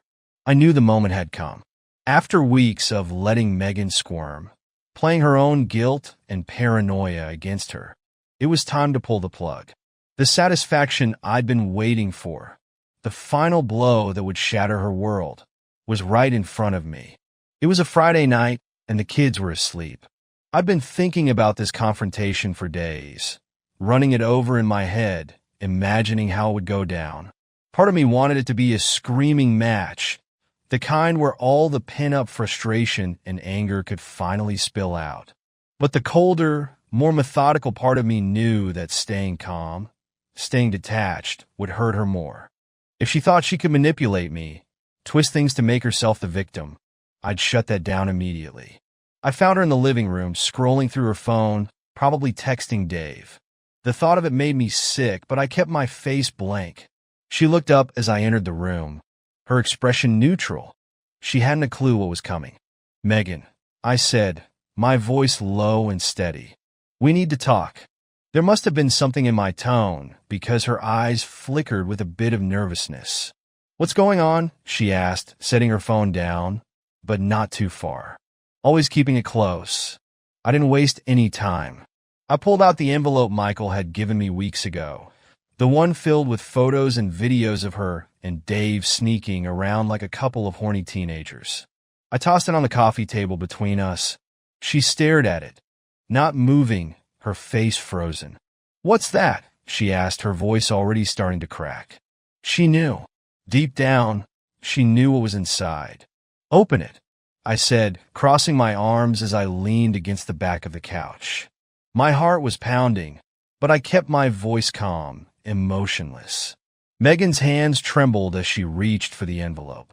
She opened it slowly, as if dragging it out would somehow change what was inside. But nothing could change what was in there. The truth was right in front of her. As she pulled out the photos, her face went pale. She flicked through them in silence, her eyes widening with every image. I could see the panic setting in, the realization that her little secret wasn't a secret anymore. She started, but I cut her off. "Don't. Just don't." I took out my phone and pressed play on one of the videos Michael had captured. It was grainy, shot from a distance, but it was enough. Enough to show her sneaking out of a parking lot with Dave, their hands all over each other. "I know everything, Megan. The affair with Dave, the lies, the excuses. All of it." She looked up at me, her eyes wide with shock. For a moment, she tried to recover, to play innocent like she always did. John, it's not what you think. He's just... Don't lie to me. I snapped, my voice cutting through her pathetic attempt at denial. I have the photos, the videos. I've known for weeks. So don't even try to deny it. Her face crumpled, and I could see the cracks in her composure. Tears welled up in her eyes, and for a second, I thought she was going to cry. But it wasn't real. None of it was real. John, please, she whispered, her voice barely audible. I didn't mean for it to happen. It just did. I was lonely, and you weren't there for me. You've been so distant, so wrapped up in work. There it was, the same old song and dance. She was going to turn this around on me, make herself the victim, try to blame her affair on me. The anger that had been simmering inside me for so long finally bubbled over. Don't you dare, I said, my voice low and dangerous. Don't you dare try to blame this on me. You're the one who cheated. You're the one who lied. Don't act like I'm the reason you decided to spread your legs for him. Her tears started falling then, but I didn't care. I'd seen this act before, and I wasn't buying it. Not this time.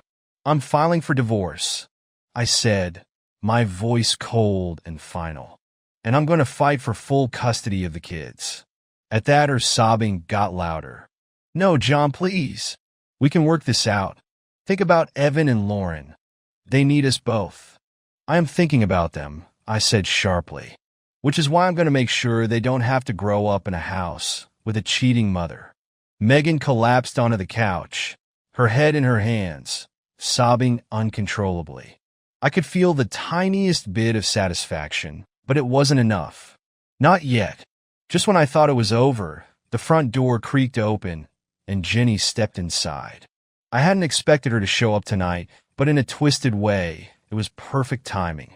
This was going to get even uglier. Megan looked up through her tears, seeing her best friend enter the room. Jenny, please tell him. Tell him it was a mistake. Tell him. But Jenny's face was as pale as a ghost. She walked slowly toward us, her hands trembling. Megan, she whispered, her voice filled with guilt. There's something I need to tell you. I watched as the words struggled to form on Jenny's lips. She glanced at me, then back at Megan, her eyes filled with shame. What is it? Megan asked, her voice thick with tears. Jenny took a deep breath and looked Megan straight in the eye. I contracted an STD, Megan, and it wasn't from anyone I've been seeing. It was from John. Megan froze, her sobs stopping abruptly as the words hit her. It was as if the ground had been ripped out from under her. Her face twisted in disbelief, then horror, then rage. You what? Megan's voice was barely a whisper. Jenny kept talking, unable to stop the flood of guilt. I'm sorry. We slept together. It was just once, but it happened. For a second, I thought Megan might explode, scream, yell, throw something, but she didn't. Instead, she just sat there, her whole body shaking, her mind struggling to process what had just been dropped on her. The betrayal from her best friend, the reality of what I had done. And that was it. Megan was broken. I could see it in her eyes. The affair with Dave was nothing compared to what she had just found out. The man she had cheated on, the husband she thought she had under her thumb, had slept with her best friend. And there was no going back from that. I turned to leave, my heart pounding in my chest. I didn't need to say anything else. The damage was done, and Megan's world had just collapsed around her. The last thing I heard as I walked out the door was her broken sobs, the sound of her life shattering into pieces. And for the first time in months, I felt free.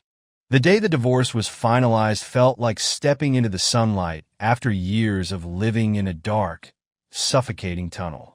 It was official. Megan was no longer part of my life. The kids were with me most of the time, and the shackles of a toxic marriage were finally broken. The relief that washed over me was indescribable. For the first time in years, I could breathe freely. In the months leading up to that moment, I had been planning for something bigger, something I had put on the back burner for far too long. Megan had always found a way to shoot down my dreams, constantly reminding me how risky it was, how unsafe it would be for the family. And like a fool, I let her. I let her keep me stuck in a life that I didn't really want. But now, there was nothing standing in my way. I had always dreamed of opening my own business, a small tech consulting firm. I had the skills, the experience, the connections. Hell, I'd been doing it for years, working for other people, making them rich while I stayed stagnant. The difference now was that I was doing it for myself. With Megan gone, I poured myself into the business with the kind of passion I hadn't felt in years. I rented a small office space downtown and started making calls. At first, it was slow. A few contracts here and there, nothing big. But as word got out, as people saw what I could offer, things started to take off. I remember the first time I signed a major client. It was a healthcare company looking to overhaul their entire IT infrastructure. It was a massive project, more than I'd ever taken on by myself before, but I didn't hesitate. I took the leap, and it paid off. Within a year, my business was booming. I had more work than I could handle on my own, so I hired a few more people, old colleagues who trusted me and wanted to work for someone who wasn't a corporate robot. We worked hard, sure, but it was on my terms. I was calling the shots, and it felt incredible. Every new contract, every successful project was a reminder that I didn't need Megan, that I never needed her holding me back. I was free. As my business grew, so did my confidence. I wasn't just a guy trying to get through the day anymore. I was successful. I was building something real, something that was mine. And with that success came a sense of peace I hadn't felt in a long time. No more games, no more manipulation. Just me and the life I was carving out for myself and my kids. And then there was Megan. Her life, on the other hand, was unraveling. Word got around about the affair. It always does in these situations. First, it was whispers at the gym, in the PDA, among her friends. People started to distance themselves, not openly at first, but it was enough that she noticed. The invitations to social events stopped coming. Her so-called friends disappeared, one by one, until she was left with no one. The same gym where she'd spent hours with Dave, the place where her life had spiraled out of control, became a place of shame for her. People knew. They talked behind her back. Her reputation crumbled faster than she could put up her defenses. She tried to keep up appearances, but I could see it was killing her. The strong, confident woman who had once dominated every room she entered was now a shell of her former self. She was lonely, isolated, and worst of all, she knew it was her own fault. She had thrown away her family, her friends, her reputation for a man who didn't even stick around. I heard through the grapevine that Dave moved on pretty quickly.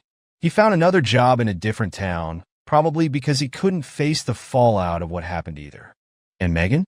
She was left with nothing but regret.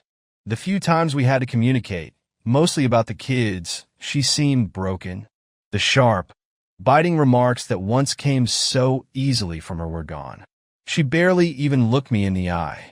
I wasn't interested in her guilt or her apologies. She had made her bed, and now she had to lie in it. Meanwhile, I was thriving.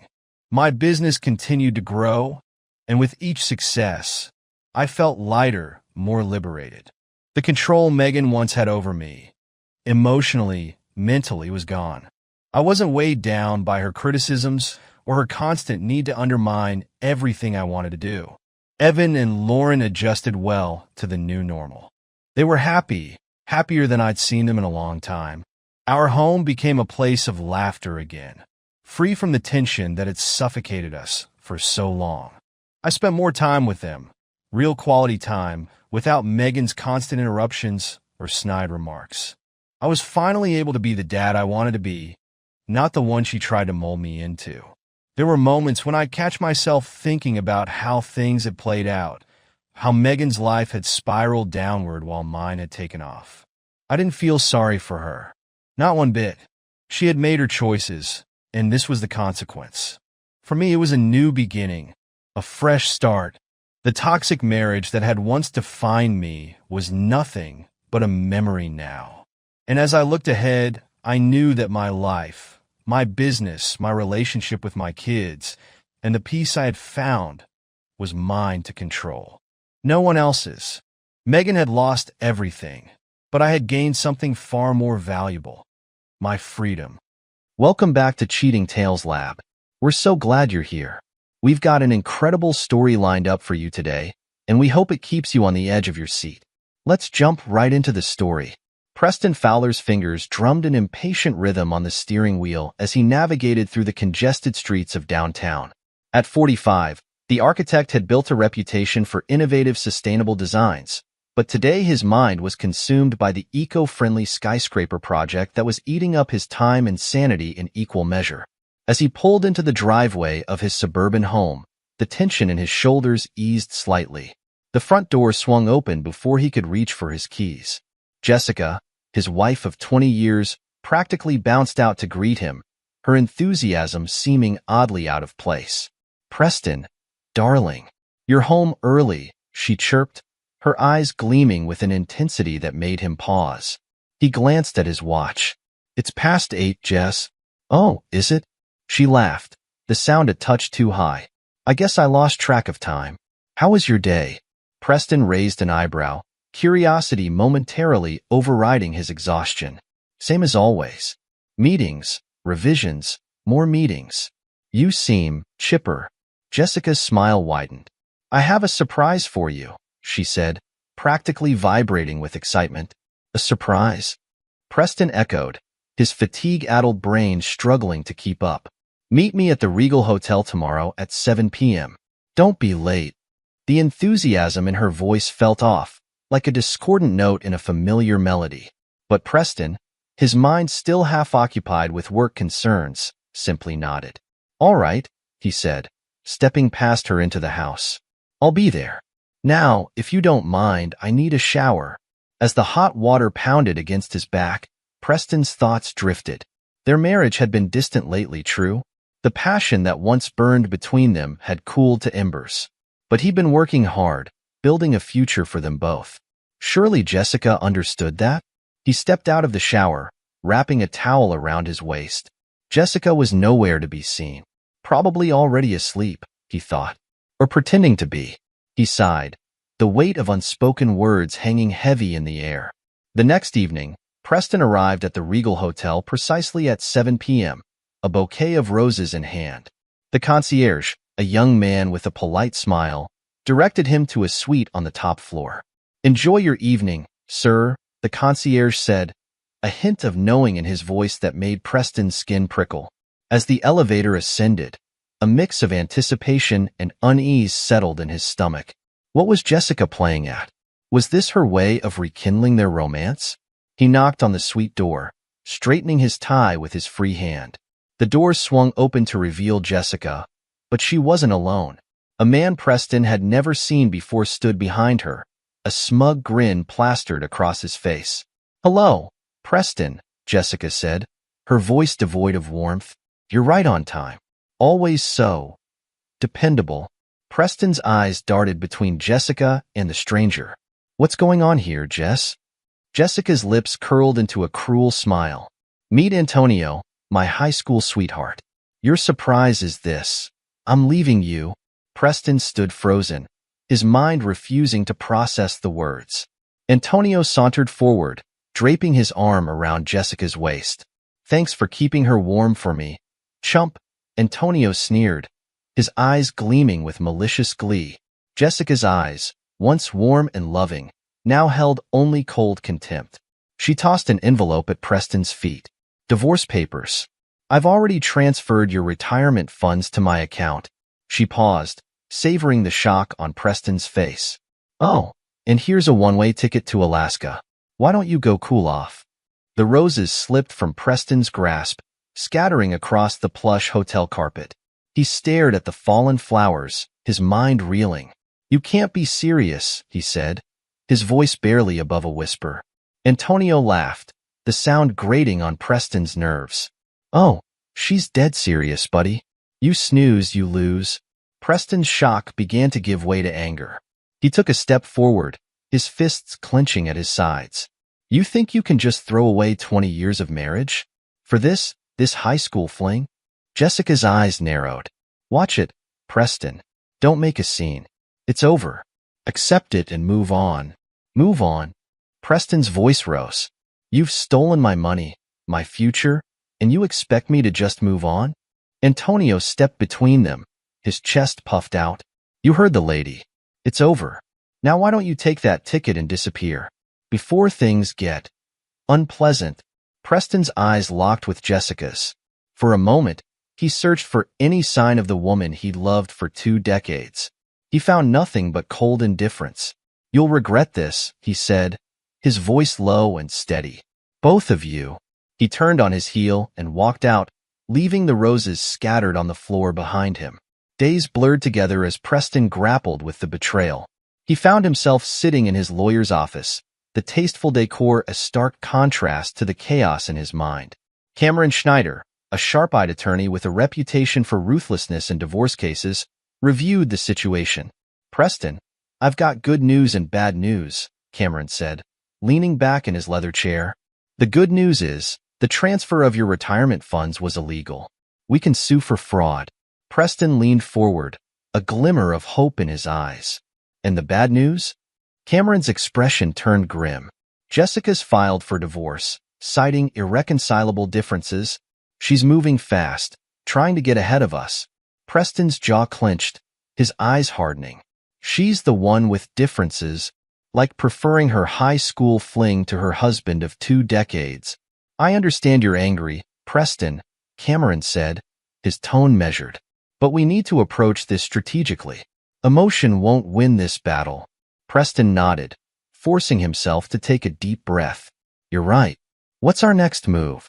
Cameron pulled out a file, spreading documents across his desk. We counterfile, citing adultery. It won't stop the divorce, but it could affect the division of assets. Do it, Preston said without hesitation. Cameron nodded, then hesitated. There's more. Jessica's visa is tied to your marriage. If we report the fraud, it'll be canceled. A glimmer of resolve sparked in Preston's eyes. He leaned forward, his voice low and determined. Do it. And Cameron? I want everything we can legally throw at them. Cameron's lips curled into a predatory smile. Consider it done. We'll hit them so hard they won't know what hit them. As Preston stood to leave, Cameron called out, Preston, one more thing. Don't contact Jessica or that Antonio character. Let them think you're licking your wounds. The element of surprise will be our best weapon. Preston nodded, a smile spreading across his face. Don't worry, Cameron. I've got no interest in talking to either of them. But they'll hear from me soon enough. Preston threw himself into his work, channeling his pain and anger into the skyscraper project. His colleagues noticed the change, the increased intensity in his eyes, the longer hours he put in, but no one dared to mention it. Late one evening, as he was leaving the office, a conversation between 2 junior architects caught his attention. Did you hear about that international competition? One of them asked, excitement evident in his voice. Yeah, the Sustainable City Project, right? The other replied. The prize is huge. Preston slowed his pace, listening intently. But there's a catch, the first one continued. You need to work with a partner from a developing country. Seriously? That's going to make things complicated. Preston paused, an idea forming. He turned back, startling the 2 younger men. Tell me more about this competition, he said, his tone brooking no argument. 20 minutes later, Preston was back at his desk, furiously researching. Hours ticked by as he scoured the internet, looking for the perfect partner. As dawn broke, casting long shadows across his office, he stumbled upon a promising lead.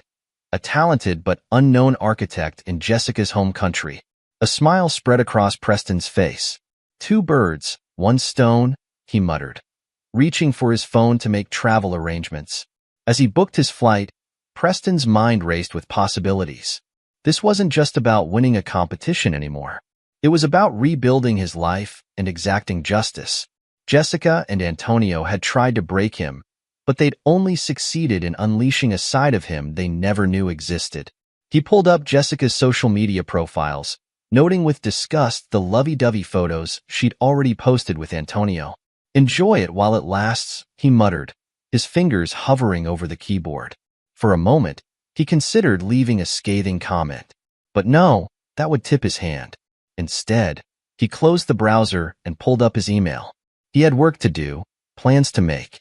Jessica and Antonio thought they'd won, that they'd left him broken and defeated. They couldn't be more wrong. Preston Fowler, the mild-mannered architect, was gone. In his place stood a man determined to not just survive, but to thrive, and to make those who betrayed him pay dearly for their mistakes. As the first rays of sunlight crept through his office window, Preston allowed himself a moment of reflection. The pain of betrayal still burned, but it was fuel now, driving him forward. He trusted too easily, loved too blindly. Never again. He picked up the phone, dialing Cameron's number. It was early, but he knew his lawyer would be up. Cameron? It's Preston. I need you to do something for me. The stale air of the airplane cabin did little to clear Preston's head as he touched down in Jessica's home country. The 14-hour flight had given him ample time to stew in his anger, to plot his next moves. As he stepped off the plane, he straightened his tie and set his jaw. This wasn't just a business trip. This was war. Preston's contact, a local architect named Maureen, was waiting for him at the arrival's gate. She was younger than he expected, probably in her early 30s, with sharp eyes that seemed to take in everything at once. "Mr. Fowler?" she asked, extending her hand. Her grip was firm, professional. Preston nodded, shaking her hand. "Call me Preston. Thank you for meeting me on such short notice, Maureen." They made their way to a nearby cafe, the bustle of the airport fading into background noise. As they sat down with their coffees, Maureen got straight to the point. "Your email was intriguing," she said, her eyes studying Preston's face. "But I have to ask, why me? You're already successful. You could partner with anyone for this competition." Preston took a sip of his coffee, buying himself a moment to choose his words carefully. He'd prepared for this question, knew he needed to strike the right balance between honesty and strategy. "Your designs are revolutionary," he said, meeting her gaze. "I've been following your work for a while now. The way you integrate local materials and traditional techniques into modern, sustainable structures. It's exactly what this competition is looking for." Maureen's eyebrow arched skeptically. "Flattery will get you nowhere, Mr. Fowler. What's the real reason?" Preston's lips twitched in a hint of a smile. He appreciated her directness. "All right, cards on the table. I'm going through a personal upheaval. My wife left me, tried to clean out my accounts. I need this win, both professionally and personally. And I believe that together, we could not only win this competition but change the face of sustainable architecture." He watched as Maureen processed this information, her expression unreadable. Finally, she spoke. "And what do I get out of this, besides a chance at a prize that's not guaranteed?" "Exposure," Preston said without hesitation. "Win or lose, you'll be working with one of the top firms in sustainable design. It's a foot in the door of an industry that, let's face it, isn't always welcoming to women, especially in this part of the world." Maureen's eyes narrowed, but Preston could see the spark of interest there. "You've done your homework," she said. Preston nodded. "I believe in being prepared. So, what do you say? Partners?" Maureen was silent for a long moment, her fingers tapping a rhythmless beat on the table. Finally, she extended her hand. "Partners," she said. "But I warn you, Mr. Fowler, I don't tolerate being used or manipulated. If I sense any funny business, I'm out. Understood?" Preston shook her hand, a genuine smile crossing his face for the first time in weeks. "Understood. And please, it's Preston. We're partners now, after all." As they left the cafe, diving into the humid air of the city, Preston felt a weight lift from his shoulders. The first piece of his plan was in place. Jessica and Antonio might think they'd broken him, but they had no idea what was coming. Across the ocean, Jessica and Antonio were living it up, oblivious to the storm brewing. They'd moved into a penthouse apartment, paid for with Preston's stolen retirement funds. Jessica lounged by the rooftop pool, sipping champagne as Antonio massaged her shoulders. "You know," Antonio said, his hands working out a knot in Jessica's neck, "I could get used to this life." Jessica laughed, the sound echoing across the empty rooftop. "Well, get used to it, baby. We've got plenty to spare." Antonio's hands paused. About that, how long do you think it'll take before the money transfer gets noticed? Jessica waved her hand dismissively. Please. Preston's probably crying into his blueprints right now. By the time he figures it out, if he ever does, we'll be long gone. She turned, pulling Antonio in for a kiss. Now stop worrying and pour me another glass. We've got a lot of lost time to make up for. As they clinked their glasses together, neither of them noticed the dark clouds gathering on the horizon. The storm was coming, whether they were ready or not. Preston hunched over the drafting table, his pen flying across the paper. Across from him, Maureen was deep in concentration, her computer screen flickering with complex 3D models. They'd been working nonstop for weeks, their design for a self-sustaining city taking shape before their eyes. What if we integrated vertical farming here? Maureen suggested, pointing to a section of the model. It would increase food production and add a unique aesthetic element. Preston nodded, quickly sketching the idea. Brilliant. And if we use native plants, it'll tie into the local ecosystem.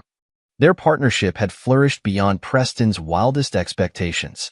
Maureen's innovative ideas perfectly complemented his technical expertise. As their design gained traction in the competition, Preston felt a surge of satisfaction. This was more than just a professional triumph.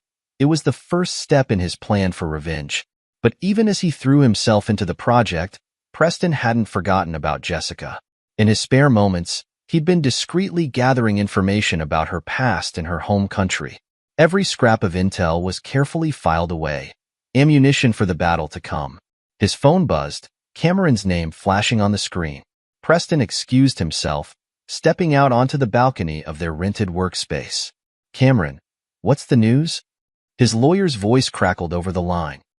The fraud case is solid, Preston. We've got her dead to rights on the retirement fund transfer. But there's more. We're pushing for an annulment based on Jessica's infidelity. Preston's grip tightened on the phone. Excellent. What's the catch? I hear a but coming. Cameron sighed. But there's a complication. She's trying to claim half your business assets. Says she supported you while you built the company, so she's entitled to a share.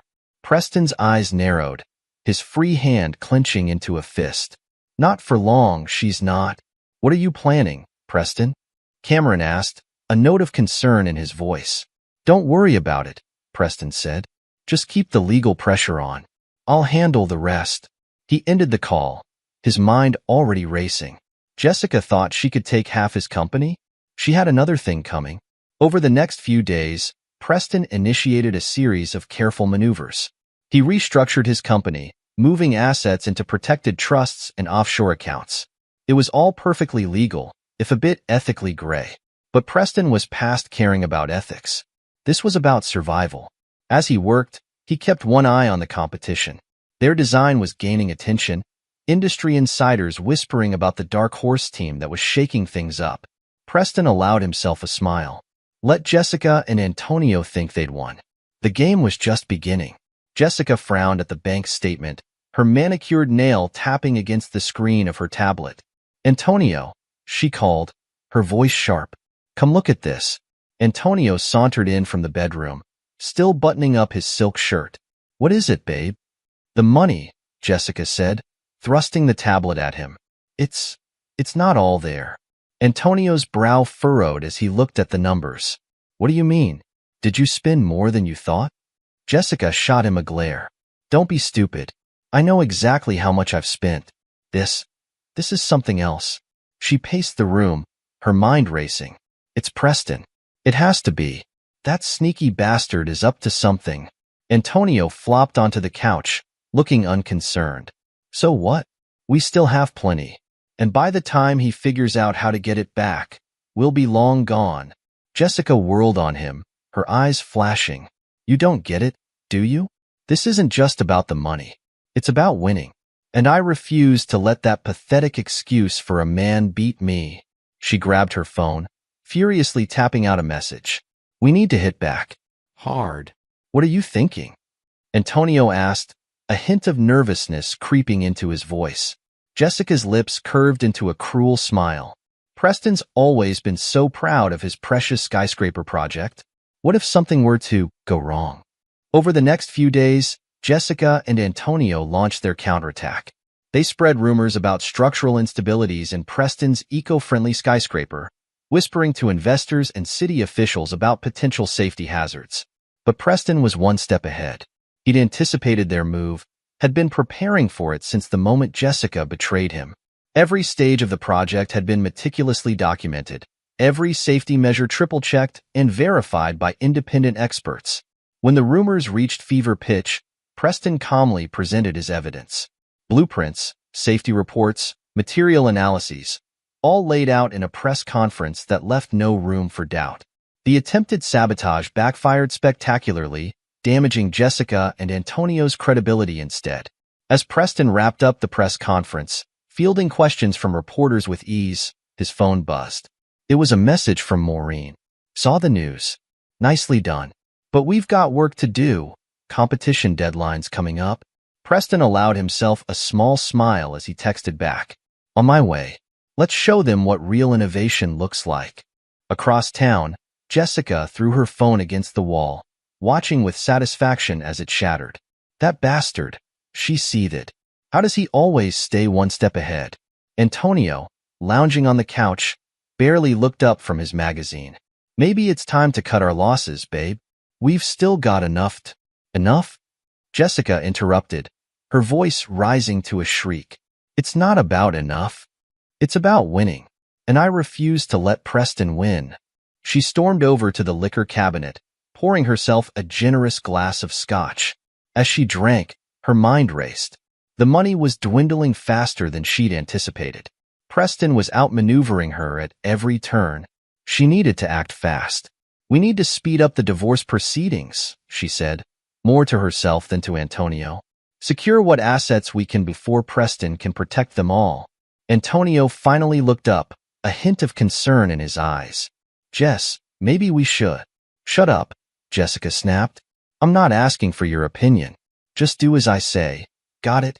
As Antonio nodded meekly, Jessica turned to stare out the window at the city skyline. Somewhere out there, Preston was plotting his next move. But she'd be damned if she'd let him win. This war was far from over. The auditorium buzzed with anticipation. Architects, investors, and media from around the world had gathered for the final presentations of the International Sustainable City Design Competition. Preston stood backstage, his heart pounding.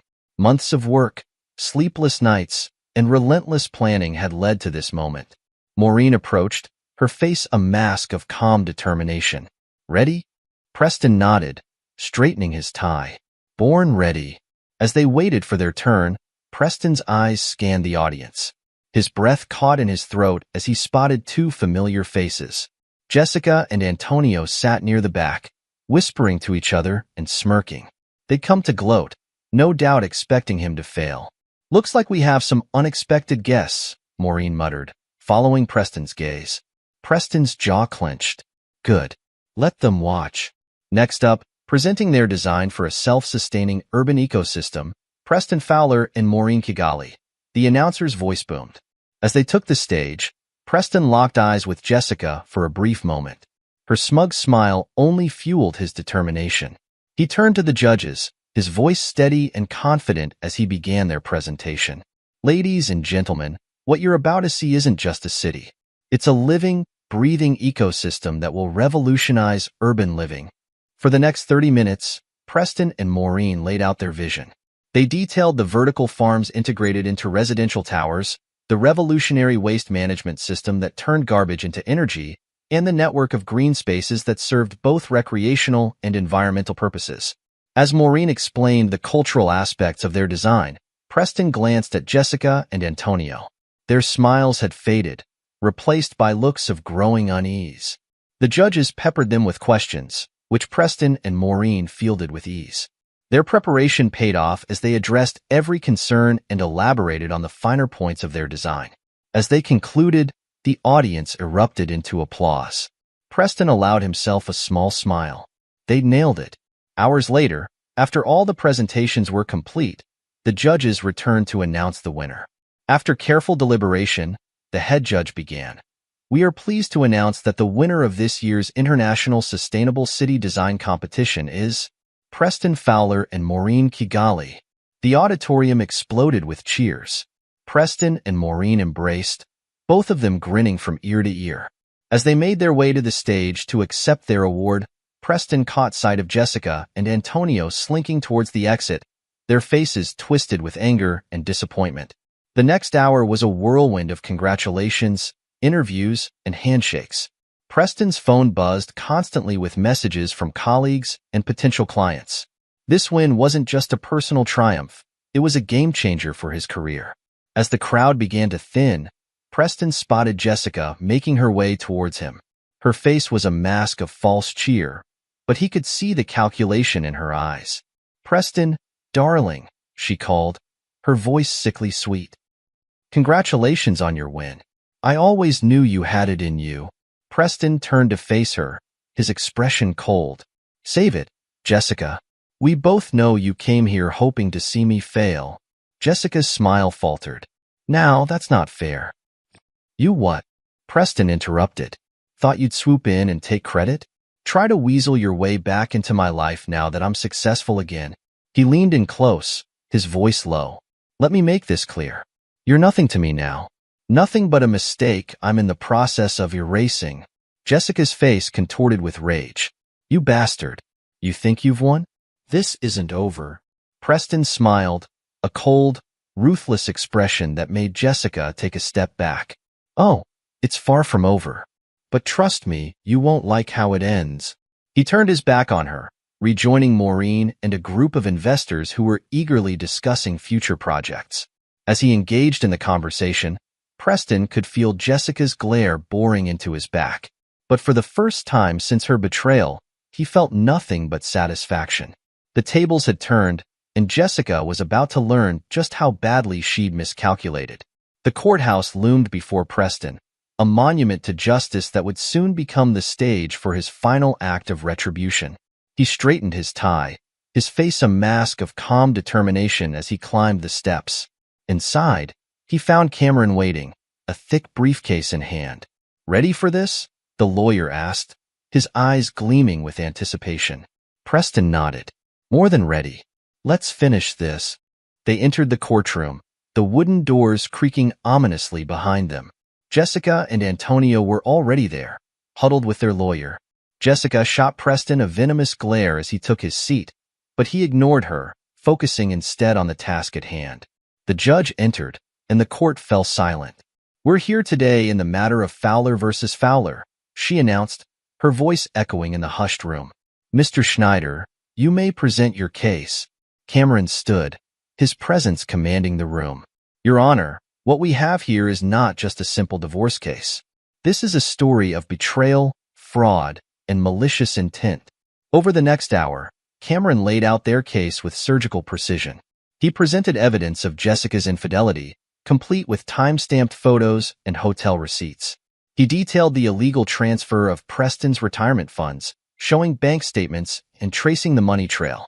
"But Your Honor," Cameron continued, his voice rising with controlled indignation, "the defendant's actions go beyond mere infidelity and theft. They actively attempted to sabotage my client's professional reputation." He presented affidavits from investors and city officials, revealing Jessica and Antonio's attempts to spread false rumors about Preston's skyscraper project. Email trails and recorded phone calls painted a damning picture of their malicious campaign. As Cameron spoke, Preston watched Jessica's face. Her confident smirk had long since faded, replaced by a look of growing panic. Antonio, for his part, looked like he wanted to sink into the floor.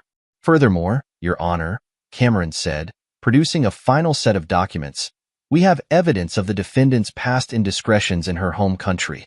Actions that, if brought to light, could have serious consequences for her immigration status." Jessica's head snapped up, her eyes wide with shock. She hadn't expected this, hadn't realized how thoroughly Preston had investigated her past. The judge's face grew increasingly stern as she reviewed the evidence. When Cameron finally concluded, she turned to Jessica's lawyer. "Counselor, do you have anything to add in your client's defense?" Jessica's lawyer, a nervous-looking man who seemed out of his depth, stuttered through a weak rebuttal. His argument sounded hollow in the face of the mountain of evidence Cameron had presented. After a brief recess, the judge returned to deliver her verdict. The courtroom held its breath. In light of the overwhelming evidence presented, the judge began, her voice filled with disgust. I rule entirely in favor of the plaintiff, Preston Fowler. The marriage is hereby annulled on grounds of fraud and infidelity. All of Mrs. Fowler's claims to Mr. Fowler's assets are dismissed. Preston allowed himself a small smile as the judge continued. Furthermore, Mrs. Fowler is ordered to repay the stolen retirement funds with interest. And given the evidence of her past indiscretions and current illegal activities, I am recommending a full investigation into her immigration status. Jessica's face drained of color. She turned to Antonio, but he was already inching away from her, his eyes darting towards the exit. As the judge's gavel fell, Preston stood, buttoning his jacket. He looked at Jessica, seeing not the woman he had loved for 20 years, but a stranger who had tried to destroy him. I told you this wasn't over, he said quietly as he passed her. Enjoy your trip home. Outside the courthouse, reporters clamored for a statement. Preston paused on the steps, Cameron at his side. Mr. Fowler, how do you feel about the verdict? Preston straightened his tie, his face a mask of professional calm. Justice has been served, he said simply. Now, if you'll excuse me, I have a city to build. As he walked away, leaving the chaos behind him, Preston felt a weight lift from his shoulders. The betrayal that had nearly broken him was now nothing more than a closed chapter in his life. Ahead lay new challenges, new triumphs. And this time, he'd face them on his own terms. Months passed like pages turning in a book, each one filled with victories both personal and professional. Preston stood atop his completed skyscraper, the wind whipping at his suit as he surveyed the city sprawling below. The eco-friendly building was a testament to his vision, a gleaming beacon of sustainable architecture that had already become a landmark. The door to the roof opened, and Maureen stepped out to join him. In the months since their competition win, she had become more than just a partner. She was a friend, a confidant, and a driving force in their newly formed international firm. Quite a view, Maureen said, coming to stand beside him. Hard to believe how far we've come in such a short time. Preston nodded, a small smile playing on his lips. It's been quite a journey. Maureen leaned against the railing, her eyes sparkling with barely contained excitement. I've got some news, she said. I heard through the grapevine about Jessica and Antonio. Preston raised an eyebrow, curious despite himself. Oh, they were last seen arguing at the airport, Maureen said, a hint of satisfaction in her voice. Apparently, he dumped her when the money ran out. Left her high and dry at the departure gate. Preston absorbed this information, surprised to find that he felt nothing. No satisfaction, no anger, not even pity. Just nothing. Karma, he said simply. Maureen studied his face for a moment, then nodded, seemingly satisfied with what she saw. So, she said, changing the subject, shall we discuss our next project? I've got some ideas for that renewal contract in Singapore. As they delved into the details of their upcoming work, Preston found his mind wandering. He thought about the man he had been just a year ago. Trusting, naive, blindsided by betrayal. That man was gone, replaced by someone stronger, more cautious, but also more fulfilled. The betrayal had nearly broken him, it was true. But from those broken pieces, he had built something far greater than he had ever imagined. A thriving international firm, a reputation as a pioneer in sustainable architecture, and genuine connections with people who valued him for his skills and his character, not what they could take from him. As the sun began to set, painting the sky in brilliant oranges and purples, Preston allowed himself a moment of reflection. He had not just survived, he had thrived. The city below, with its bustling streets and soaring buildings, seemed to pulse with possibility, and he was ready to shape it, one innovative design at a time. You know, he said to Maureen, interrupting her mid-sentence about solar panel efficiency, I think we're going to need a bigger office. Maureen laughed, the sound carried away by the wind.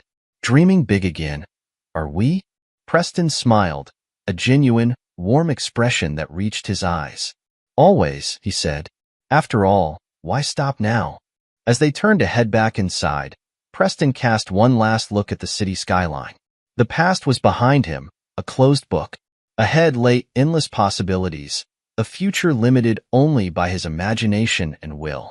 And for the first time in a long time, Preston Fowler was excited to see what tomorrow would bring. This is where our story comes to an end.